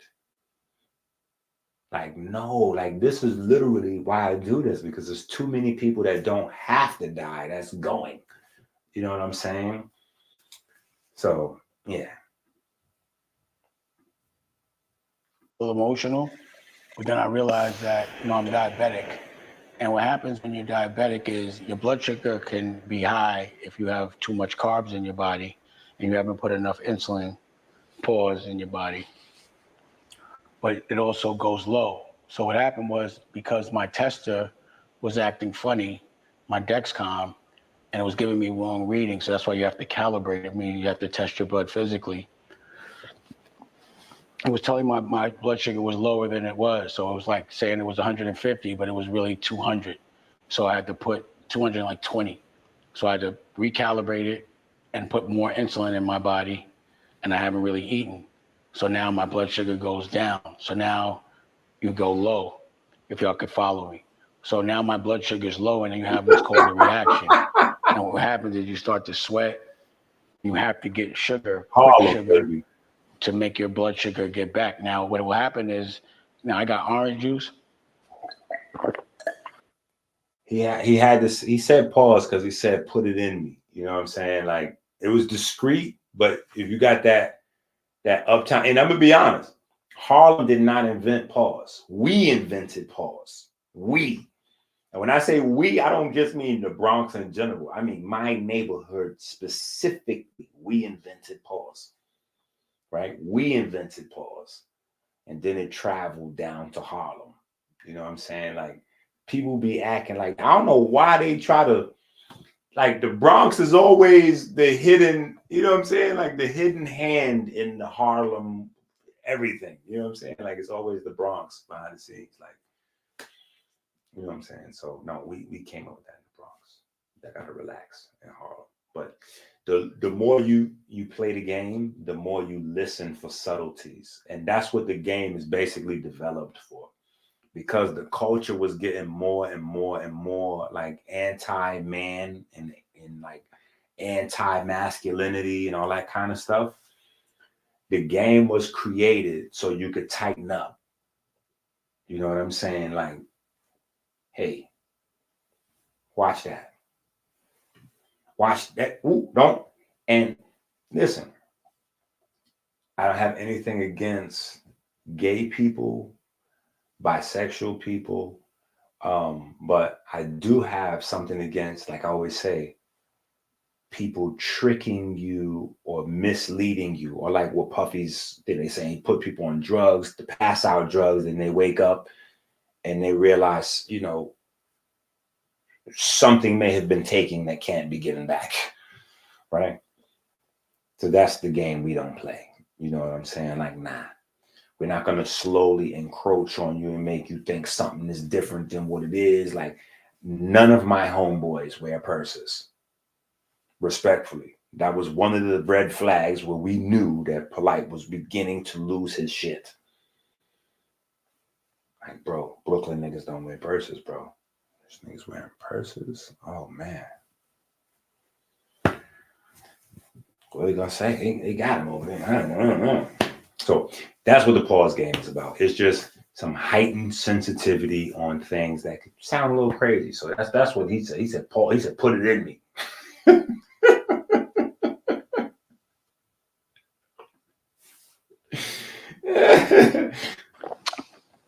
And it goes down. So now you go low, if y'all could follow me. So now my blood sugar is low, and then you have what's called a reaction. And what happens is you start to sweat, and you have to get sugar, quick sugar, to make your blood sugar get back. Now, what will happen is, now I got orange juice, a little emotional, but then I realized that, you know, I'm diabetic. And what happens when you're diabetic is your blood sugar can be high if you have too much carbs in your body and you haven't put enough insulin pause in your body.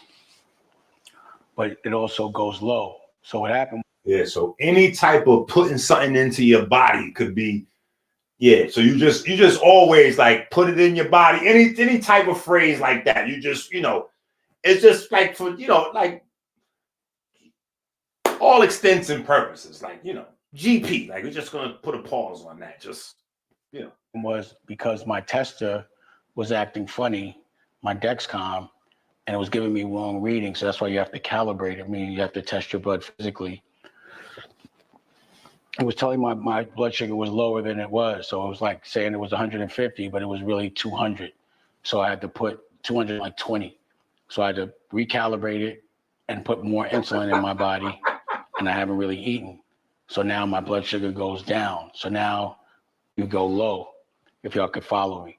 So now my blood sugar is low, and then you have what's called a reaction. And what happens is you start to sweat, and you have to get sugar, quick sugar, to make your blood sugar get back. Now, what will happen is, now I got orange juice, and I used to eat Mike and Ike's, and I have them, but we want to have the most natural sugar. So I guess we go to Publix, and Rocky gets these. These are like more natural. The most natural, so we go to Publix. That shit is just, I know I said it already, but it's still cringeworthy. Like the most natural, so we go to Publix. Like that, none of that works right there. It just doesn't go together well. He should have said pause after this. Natural. So I have some gummies. I'm not mad at it because I like it. And I feel shaky a little, like I just feel a little weaker for a little while. And then we got these jelly beans from the Publix and where we were at, but they don't have it in Florida. So take a little bit of that. So right now I could be like, because I feel really hungry, I'm having all this sugar. And it takes about 15 minutes for me to feel better. And then between that time, you keep eating, and then your blood sugar will get really too high again. So I'm not going to go too ham. But that's what happens. It's the life of a diabetic. And you know what else is crazy? Let me say this. Because I've participated in this, and I'm just going to apologize to the world for my part in this. Okay? For a long time, I'm a part of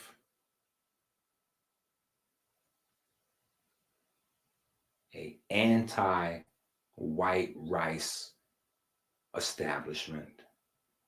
Damn it. I'm going to declare right now that white rice is back on the do-eat list. I know y'all like, what the Inky? You might as well say eat pork, nigga. Are you crazy? Hold on.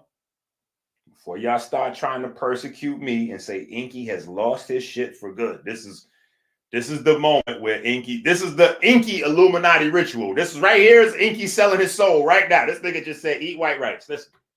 Hold on. No, white rice, the plain, the cheapest one. What's the low quality supermarket in your neighborhood? Kroger, Pioneer, ShopRite. What you got? The lowest level supermarket brand, right? Now listen, not white rice in Chinese restaurants. Do not ever eat white rice from a Chinese food restaurant. Just never do that. Okay?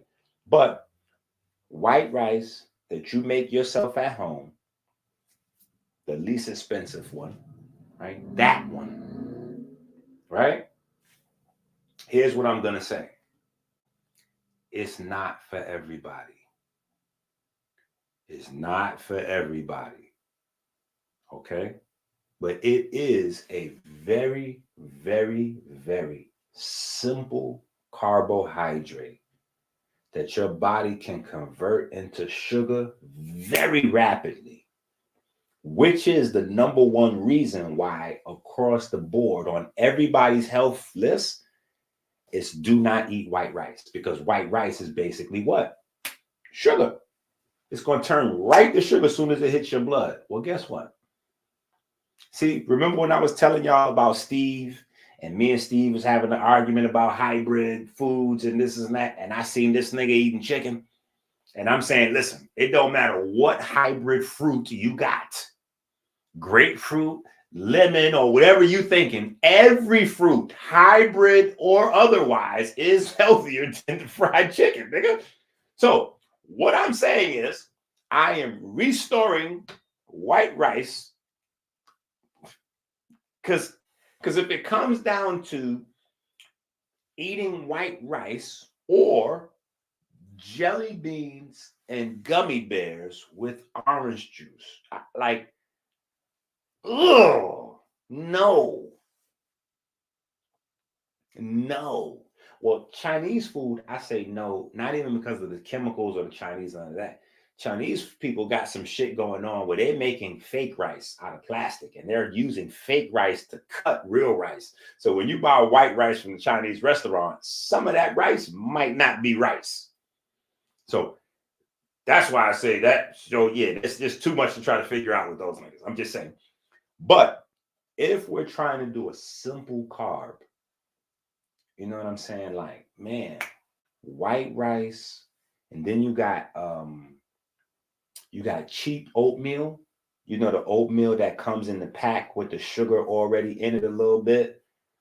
Bro, that cheap oatmeal and that white rice, those are like way better options to immediately get some sugar going on than to just be doing handfuls of candy and trying to manage. Like, do you understand what he's saying he's doing? He's balancing candy and insulin.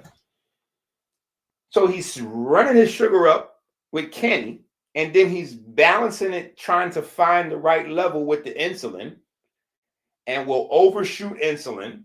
And if we go a little bit low, it's cool because we can shoot back up with candy immediately. Like, what the hell is that?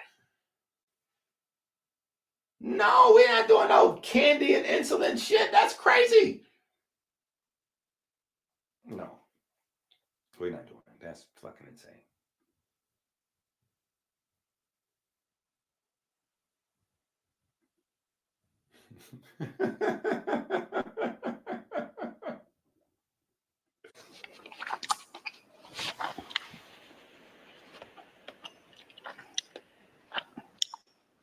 And that's why sometimes, if you see me in an interview and I'm chewing, you know, be, oh, it's so rude, whatever, just because my blood sugar is low. Now, let me say this. And I have to get some quick sugar immediately.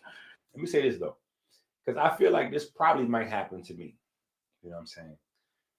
When you are the guy everybody depend on around you and everybody's stuff runs off your stuff, you do find yourself, even me, like just not taking care of yourself because you're so focused on everybody else. So if I die early, trust me, it's either going to be because I was taking care of everybody else and didn't take care of myself, or I was poisoned, damn it. One or two things. But it's not going to be because I was doing some super bozo move, like insulin and candy balance.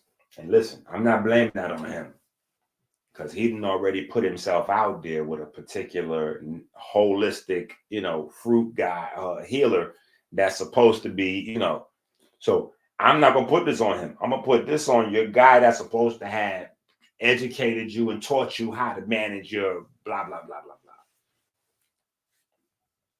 And the lack of the fact that I do not see an actual medical doctor around Dame. If I had type 1 diabetes and I had a few dollars, my doctor would be in videos with me.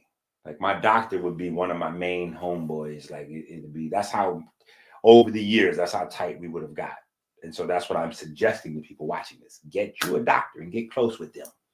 Yes, you need a naturopathic doctor. Ta-da! But you also need a medical doctor, right? You need a medical doctor because you need a medical facility. You got type 1 diabetes, you need a facility on hand, even if you're trying to come out of it. Because if you start changing your diet drastically, when you change your diet drastically, you're going to change the rhythm of your pancreas, which means your insulin levels are going to fluctuate like crazy. So you're not just automatically healing up anything. Like that's not how it goes. You're also going to change the rhythm of salt in your body, which means you're going to throw off your kidney. So your kidney and your pancreas are going to be going like this for a little while.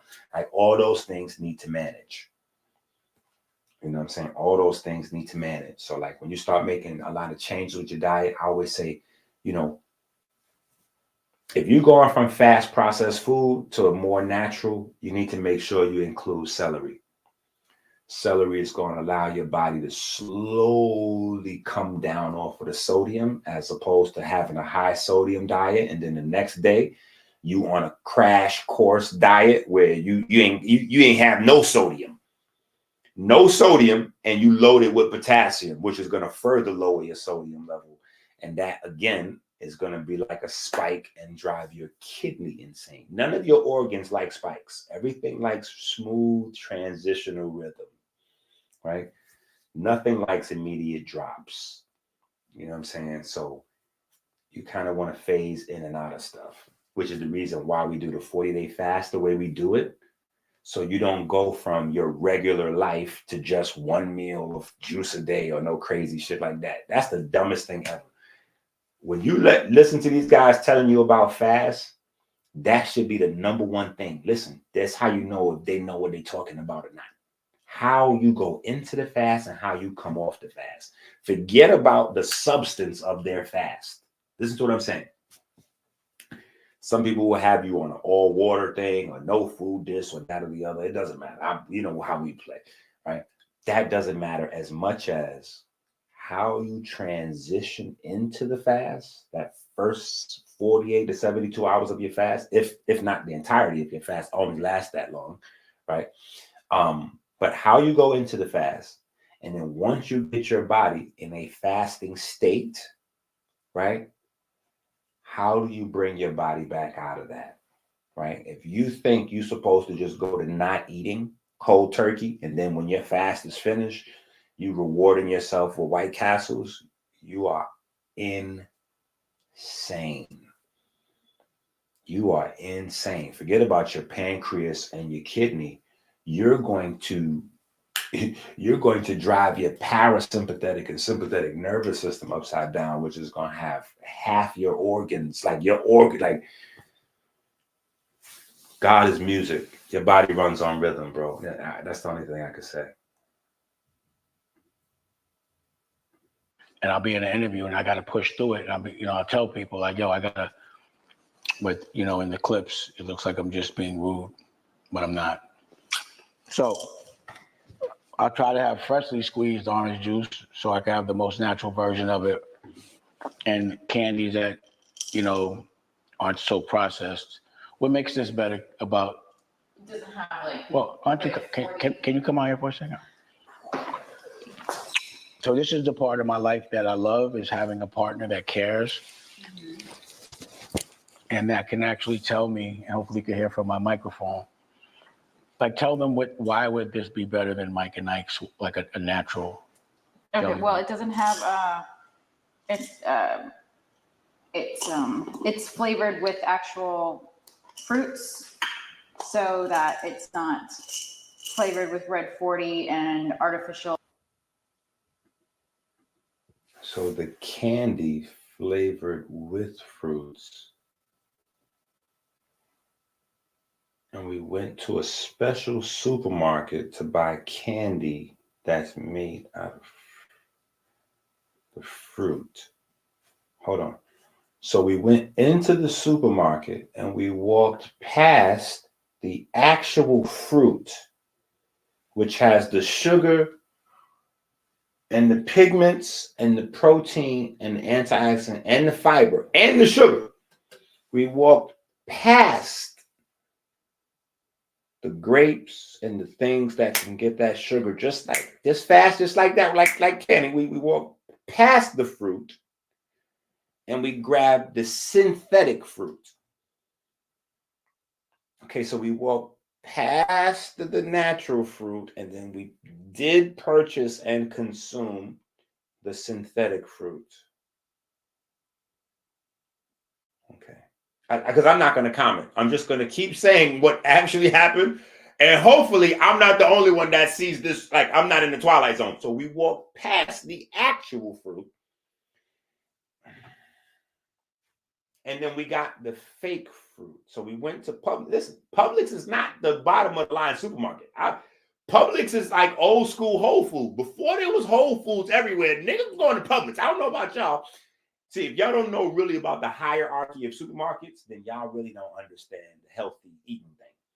That's why probably a lot of y'all think eating healthy is expensive, because you ain't got your supermarkets mapped out yet. You got to know where to find your stuff at, right? So Publix used to be like them, you know what I'm saying? Before Whole Foods and what's the other folks? It's Whole Food and then it's the other one, Trader Joe's. Well, Whole Food and Trader Joe's went crazy. It was Publix was the one, right? So anyway, I'm just saying, they walked past the actual fruit and got the synthetic fruit. Because, hold on, because they wanted the most natural sugar. I just, damn it, I just can't even, I had to take my glasses off. I took my do-rag off. Listen, because I can't understand this shit. So to get the most natural sugar, we went to the supermarket and went past the actual products of photosynthesis. You know, photosynthesis, which is how sugar's created. We went past the green-based fruits and vegetables that are the direct products of food, and we went.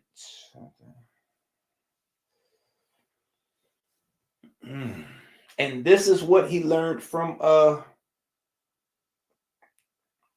your man who's out there telling people he invented the fruit fast. Don't get the actual fruit. Get the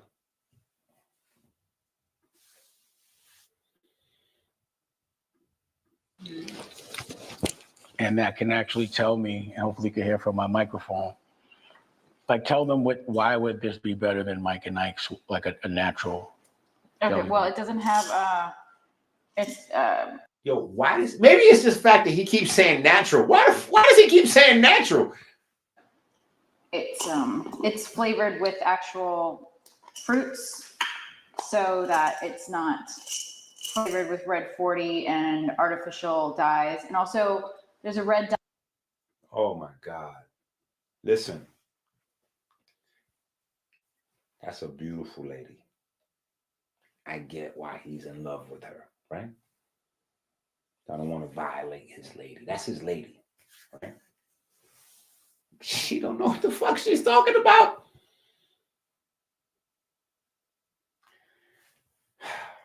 Okay. Food dye is different than artificial flavoring. The dye is there to give you the illusion of pigment.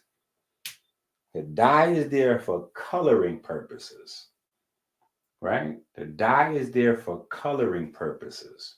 That's what the dye is there for, to emulate natural things. Like the things they walk past, the dye is added to make the fake stuff look like that stuff. Because see, the actual fruits have pigment, and the pigment supply the color. The pigment also is what creates the photosynthesis that creates the sugar. This is why in all natural plants, sugar is attached to the pigment, because the pigment performs the photosynthesis that creates the sugar. So that's not what red number 40 is doing in there. Okay, that's not what that's in there doing. Like, I just, all this to avoid buying some, you know, Dame Dash smokes weed every day, right? And as far as Dame Dash is concerned, he smokes like really high quality weed every day. He's smoking high quality weed every day. Literally, he could just like get, instead of smoking one time, like however many times he smokes a day, he could get a book with that. The people that used to buy my books, like the people that bought this book, look, let me explain something to you guys that's just buying my books now, right? How much? Put this in the chat. If you have this book and you're watching this video, can you please type into the chat how much you paid for this book? If you have this book, type into the chat how much you paid for this book.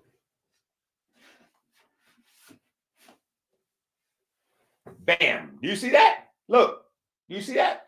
Nobody's going to say they got that book for less than $100 because the book costs $200. So we ran some different sales on it every so often or some type of deal. But yeah, look at this. This is from Ireland tapping in. Like, this, look at this. These are the prices. Mike showing out. Now look what Mike did. Now look, I know some of y'all gonna be like, wait a minute, how Mike putting in two different prices?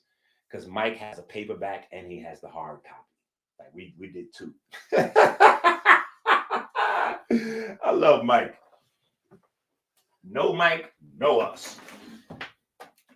Right? But we did. We had the hardcover. So the hardcover was a little bit more than the paperback. Right? But so I want y'all to understand these books on Amazon is $30. Like $30 is a bag of weed with cigars. If you go get you a pack of blackened, what is that? What is that shit they smoking now? Backyards, backwoods. If you go get you a pack of backwoods and you go get you a bag of smoke, you didn't spend your book money. So this shit is too easy now. Like, it's too easy.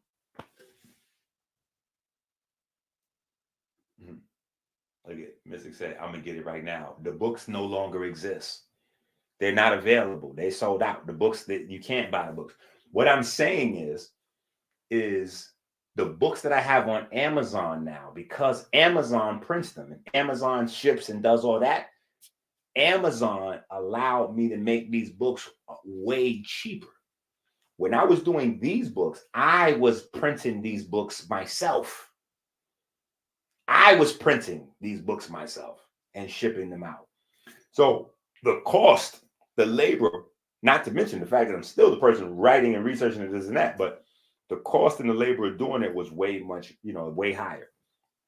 So I'm saying, as opposed to then when people had to pay $100, $80, $200, $250 for a book of mine. Now these books is $20, $30.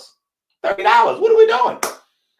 Like, you know what I'm saying? Like, so I just, the misinformation is crazy, especially when I know the source of their misinformation and I could date it.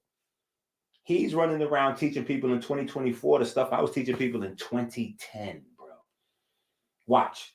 The people that have been around doing the 40-day fast, watch. She's getting ready to say something, and you're going to go, oh, shit, that's right out of Inky's. Like, that's a slide. I can fuck around and find them old presentations and pull this shit up. Watch this.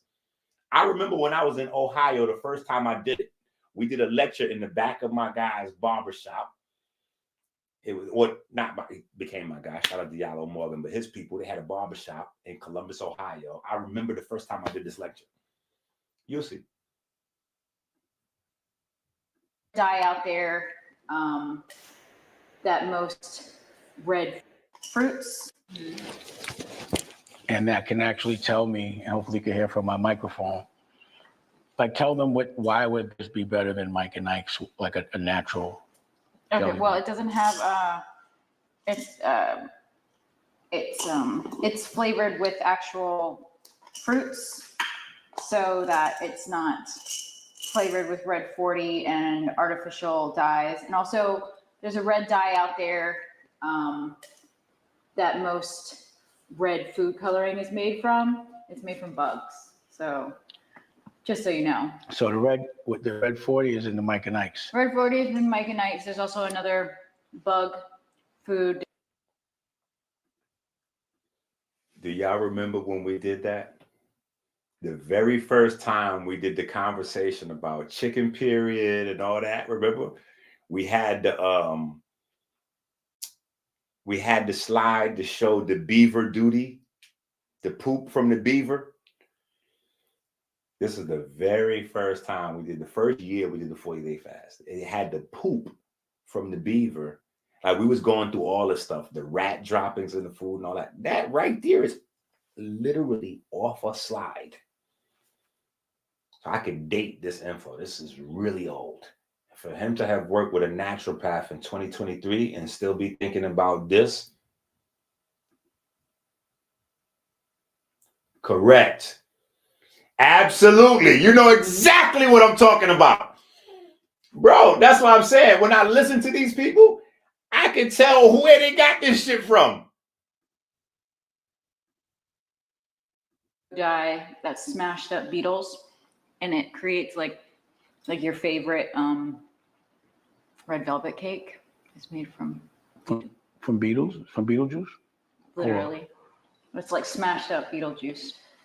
That's not the worst thing in the world. At least it's natural, right? That's what. Oh, so when And what about this one? ingredients say natural flavoring, that encompasses it. There's also another one that's a raspberry natural flavoring, and this was our favorite one. I remember when we were doing Dash Diabetes is natural flavoring from raspberry flavor. Usually use it a lot in yogurt. Is from beaver butt secretions. Bruh. What you mean beaver butt secretions? Bruh. I don't know who tested it. I don't know how what is a secretion of a beaver butt? like the juices out of their butt. Come on. So Come they on juice now. butts? Y'all remember this shit, right? I don't know about that. Come on now. This is what I'm saying. So what- Look, this is what I be saying. Niggas be stealing the fuck the flow. They jacking our slang. I seen the same thing happen to Kane. 3 cuts of your eyebrow trying to wild out. The game is ours. We'll never foul out. Y'all just better hold we gracefully bow out. Oh, no. I love Dame and Jay-Z. Yeah, I'm still pre-Rockefeller split up. Even though I understand Dame, I identify with Dame.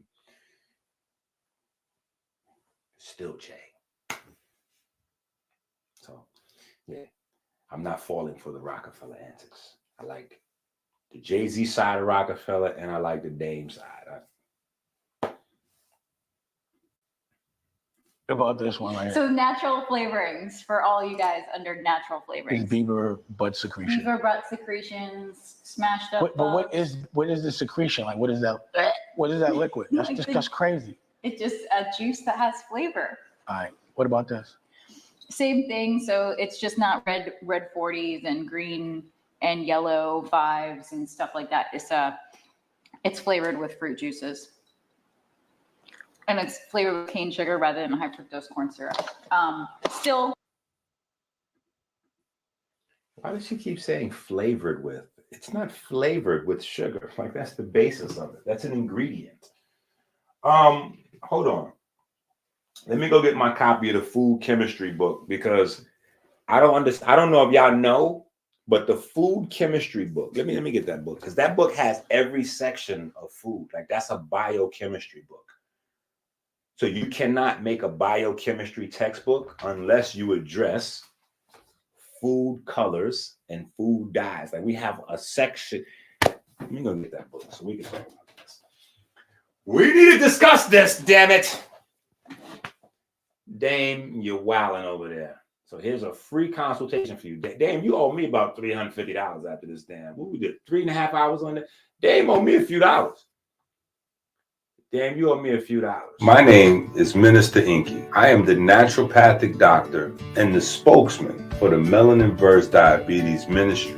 Every time you go to the supermarket without the electrician grocery shopping list, it's like putting a loaded gun to your head.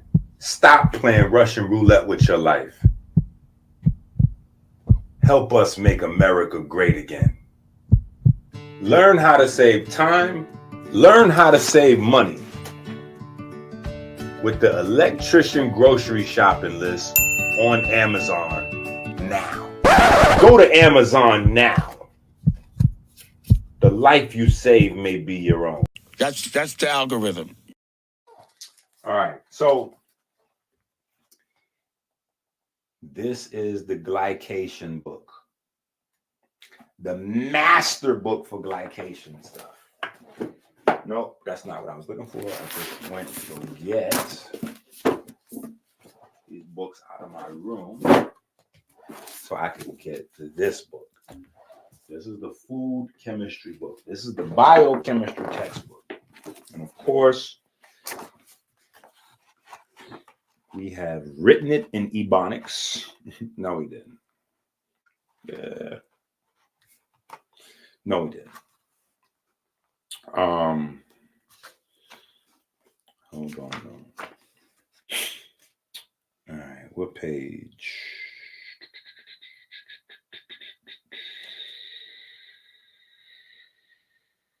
All right, let's go to page. Some of y'all probably have this. If you have this book, you can follow along, obviously. Let's go to page 193. Let's go to page 193. Let's see what we find.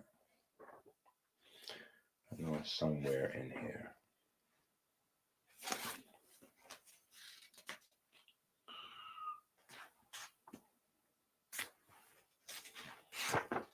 Okay, got butt cheeks in here. Oh, yes. Okay. This is exactly the page. Okay, remember, I forgot what video it was, but we went over this before. Remember? This is the prime example. This is a great example right here. Page 193, right? And in page 193, remember, I was talking about, well, when we did the video, I was talking about the difference with the rules in America and Europe versus the food. Because, you know, yellow number 5, yellow number 6, and some other stuff, they don't feed their people in Europe like that. They only feed us over here. New York, not New York. America is the block. America is the corner. You know what I'm saying? Like people from around the globe, they just come here to pitch. They just come here to hustle. Like, they go back wherever they from. You know, Germans go back to Germany with their money. Chinese people set up Chinese restaurants here, but they house where they really, you know, like they building up China with that money. You know what I'm saying? Like Mexicans come here and they all live in the same house because they building up some old crazy mansion in Mexico. Like, so they just come here and do, you know, whatever. So I was using Starbucks as the prime, Starburst as the prime example, because Starburst sold in America and sold in Europe, they have two totally separate formulas, right? Remember, we went through it. Look, I'll put it up real quick. Let me see. Well, at least some of it. We ain't going all night. Dame, you already, and look, Dame, I ain't hear the Cash App. Dame, I ain't hear the Cash App go up yet. So that means you owe me for all these people that's actually watching the video that ain't sending no Cash Apps.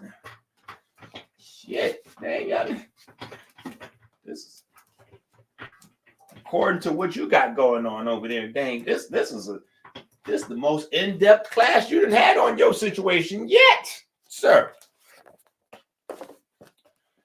All right. So let's compare some of these things in the ingredients. Okay, so first things first, we give a basic description of the food colors: red number 3, red number 40, yellow number 5 and 6, blue number 1 and 2. Right, those are the main ones. Right. All right. Now we're gonna go EU for Europe and USA over here.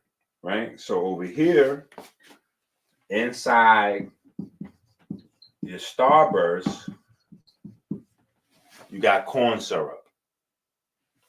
Over here, you have natural glucose. Right? So off rip, you already see that the Starburst is way different. Like, they're not even close. If we're using corn syrup here and natural glucose here, is already different. Why? Because your body can metabolize glucose with no problem, right? What's the problem with corn syrup? Corn syrup is you're going to get an unnaturally high amount of fructose, and fructose is going to stop your body from producing what? NAD, which is your electron carrier. So now, even if your body is producing energy, your body cannot transport that energy that it's producing, right? Because you need this. This is your number one electron transporter, right? So, problem already off rip, right? Let's keep going. This one uses vegetable fat, right? Whereas over here, this one uses that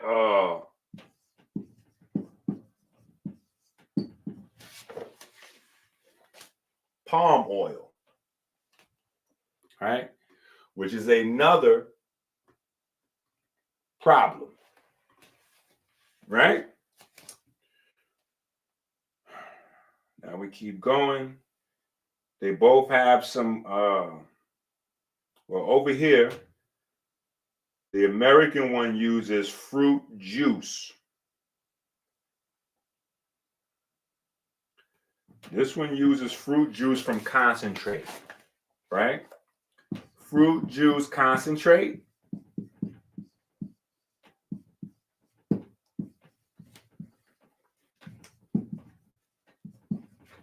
And this one uses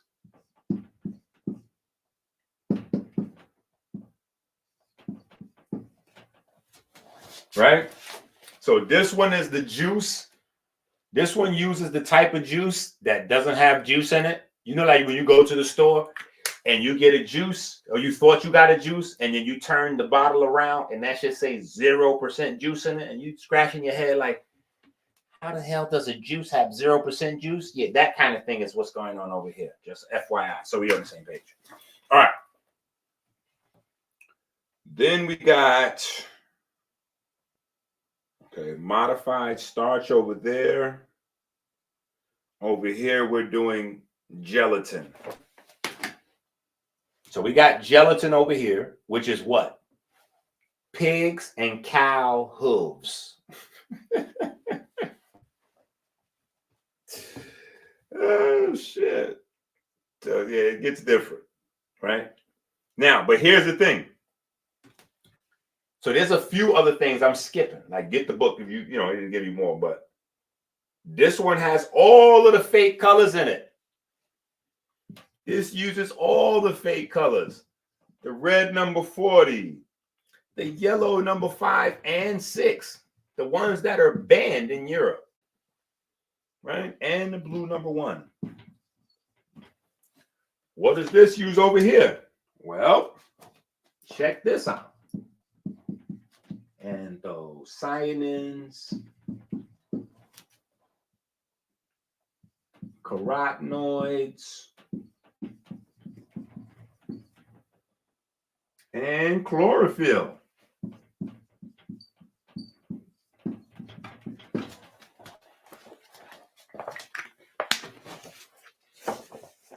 Look at this. That is totally different than this. You look at that. That damn near looked like a decent snack. That don't even qualify damn near as candy right there. You got the actual blue pigments from either sea vegetables, probably from sea vegetables. They're probably using algae to get these, right? But you got the actual blue pigments, the actual red pigments that forms the vitamin A's and all that. And you got the actual green pigments. This is a way different thing than this thing over here, right? So I'm just saying, it's levels to this. You know what I'm saying? It's levels to this thing here. But, you know, you can't have a biochemistry book without having these conversations. So, you know, we put the stuff there, and then we kind of go through the stuff, and we talk about more ingredients, you know, what those things mean, what they do, you know, and we go as far deep into ingredients and additives as you can handle, right? We even go as far as to break down the anatomy of your tongue, right? So you can understand how that works with your brain and driving what it is that you're trying to consume. We go into every single sugar in here, right? All of the different sugars, right? Because there's a few different sugars: xylitol, thumatin, tagatose, sorbitol, polydextrose, monolin, miraculin, mannitol, maltodextrin, lacetol. You get the picture, right? So, yeah, we're not playing no games. We're not playing no games, right? Then we list where you can find all of the synthetic stuff, what foods they in. Yeah. Listen, Dane, I'm just saying you could do better. Tell me, have you ate that lately? I'm just saying you could eat better.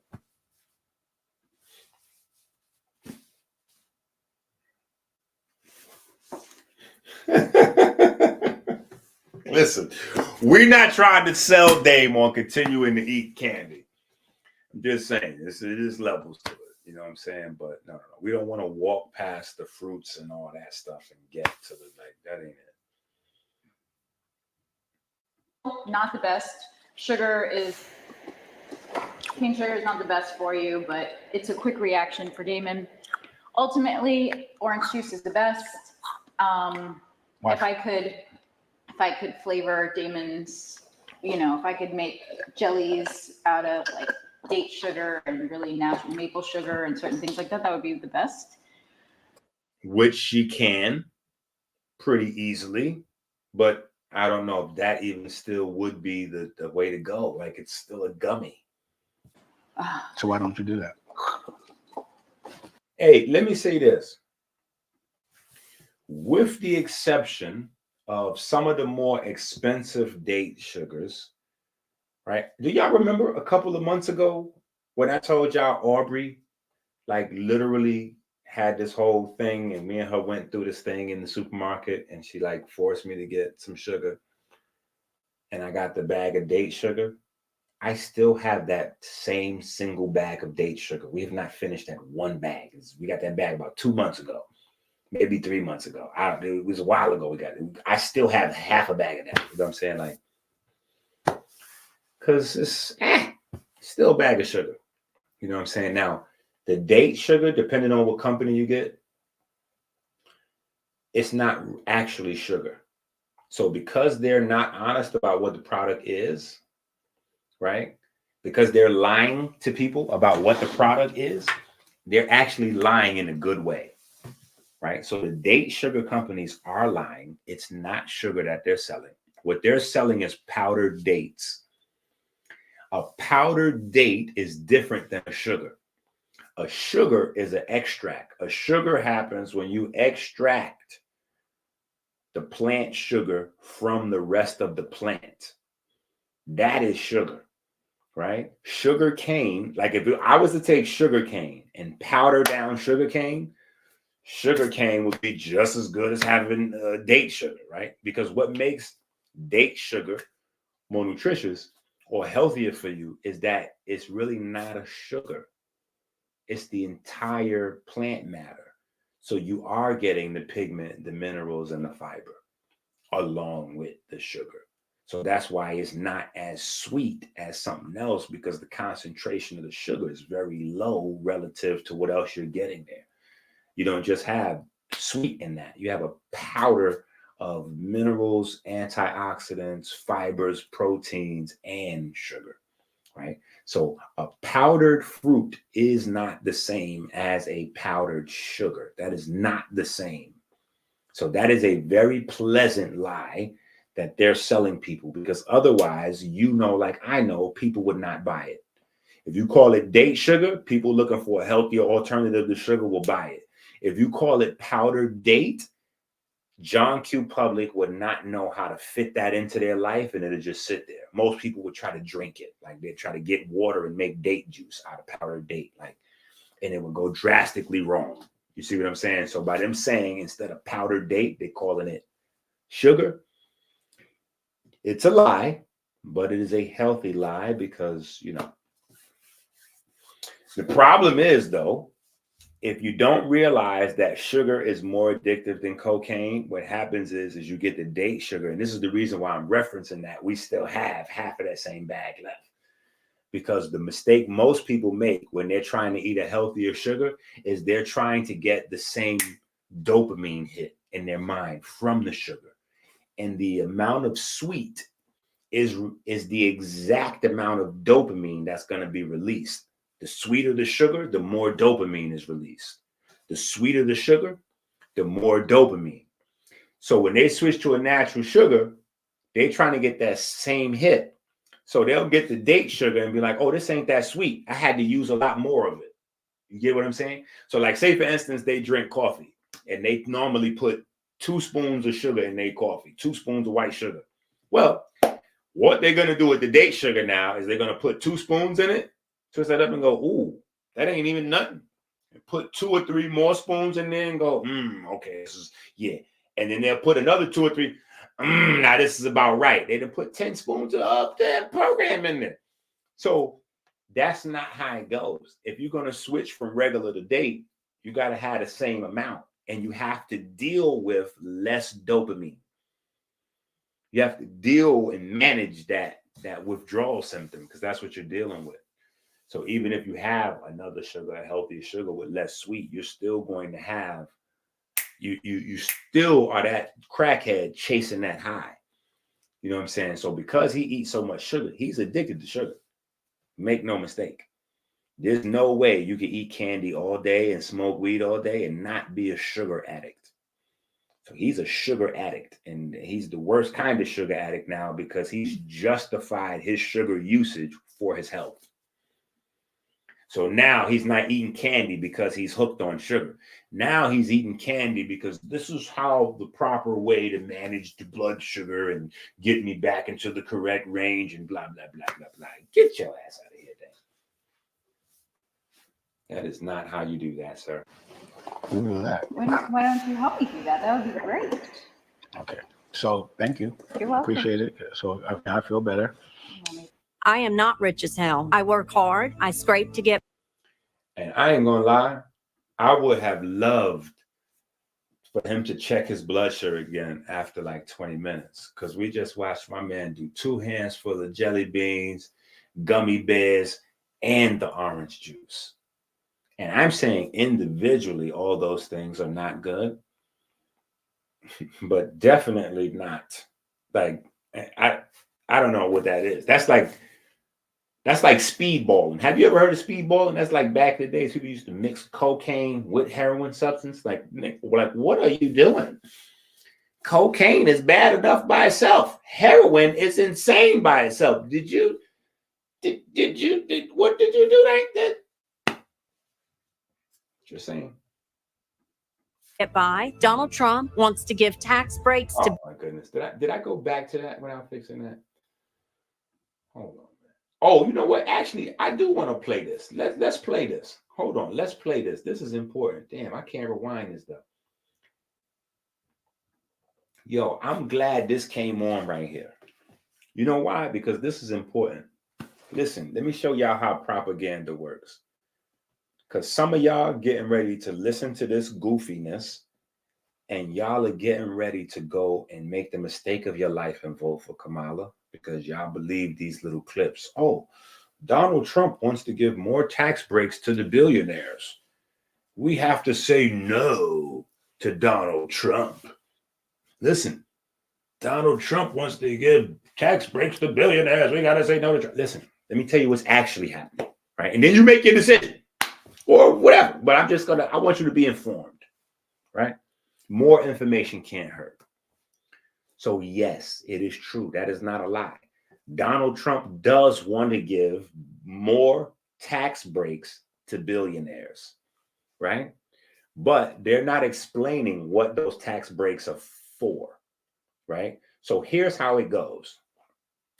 The billionaires are the guys that own the companies. So corporate America is corporate America is run by millionaires, like CEOs and all this and all that. Corporate America is owned by the billionaires. So what happened? Usually this is a cycle, right? When you get legislation comes in and you put more taxes on the billionaires, usually that hurts the job market, right? When you incentivize, right, the big companies to hire folks and to keep the jobs in America, and instead of buying resources from another country, to buy local resources here, right? See, as a big company, I'm looking out for my profit margin. That's all these billionaires really care about, is turning a profit. So what Trump is saying is, I will pay you people to hire Americans only. I will pay you to hire Americans, because hiring Americans costs 2 to 3 times the cost of bringing in foreigners to do American jobs. But see, who wants that open border? Who wants all the immigrants to come in? So no tax breaks for these big companies. We want the companies to hire the immigrants instead of the Americans. We want the companies to pay these immigrants $10, $11, $12 instead of paying an American $15, $20, $25 to do the same job. That works for our bottom line, right? This is why this is what's going on. So this is the job market that they're discussing right here. So if you're in favor of the immigrants getting the jobs over the Americans, then hell no. Fuck that. To hell with those tax breaks Trump is talking about. Yeah, the people are already rich. They don't need no more tax breaks, right? And we don't need no more jobs. Everybody in America is satisfied.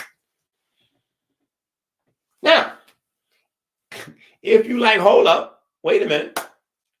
I'm kind of with that. Let's keep the jobs American thing.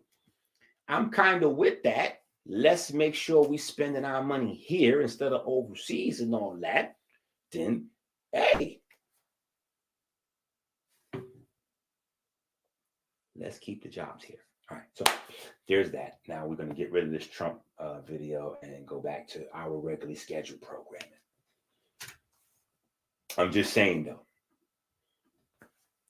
I was ready to throw up. When I seen Kamala do that interview, and the reporter said, Kamala, so analyzing the last 3 years of the presidency, if you were to get elected, is there anything that you would be doing different in office than Biden? And she said, no.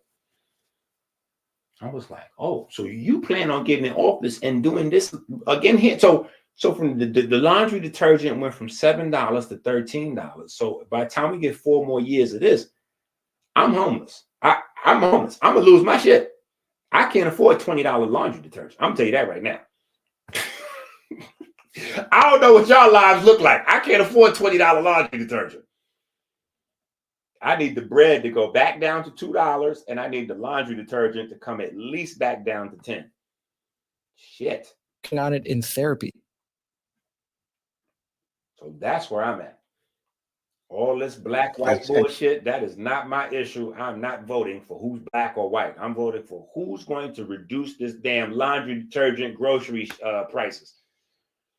It's for all you guys under natural flavors. Beaver butt secretion. Beaver butt secretions, smash She has the OSG shirt. She wears it proudly because she has books out, and she's now accepted by principals and.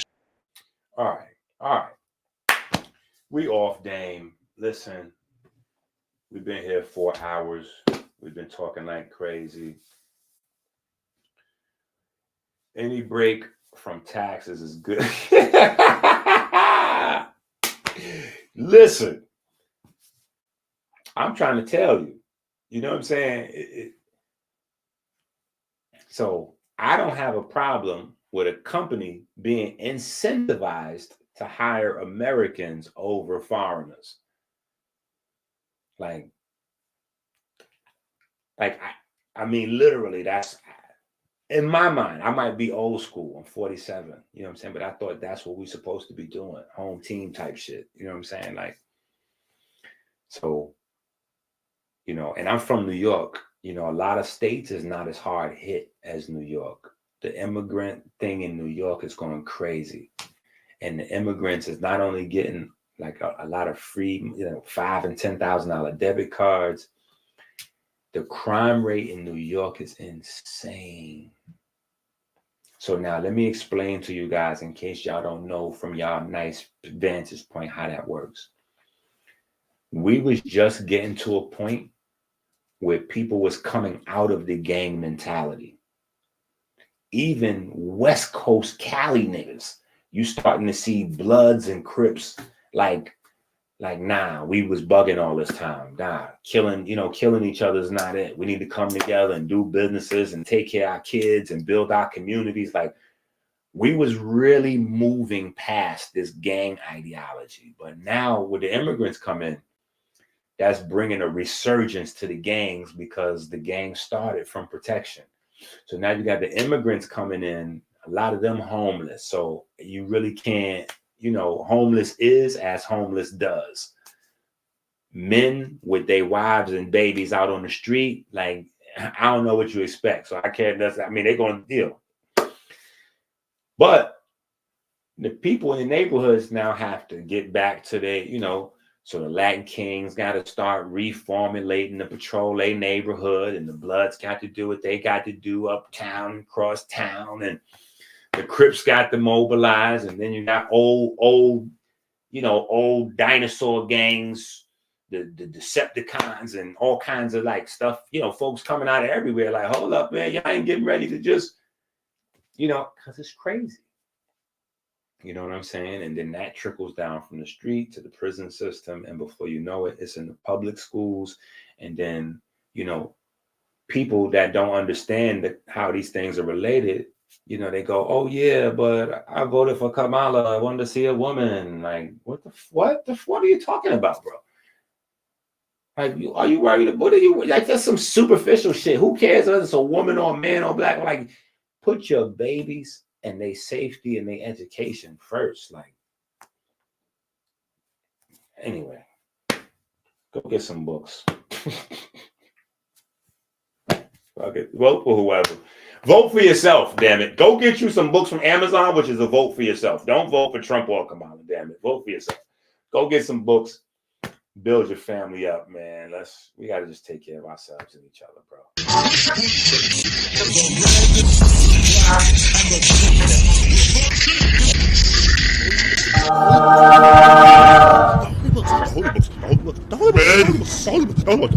The gods have blessed us.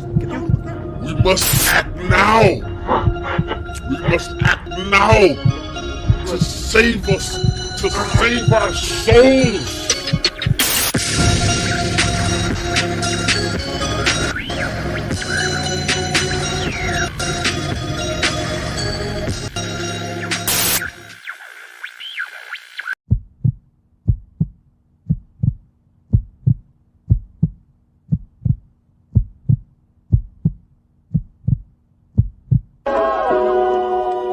Got the screen on me. Let me show you how I really flex, Si. This is how I really flex. Look at this. You see this, Si? This is how I really flex. This is flexing, right? This is flexing, right? And this is just in this last year. All these books right here is on Amazon. I wrote. Not just read. I wrote.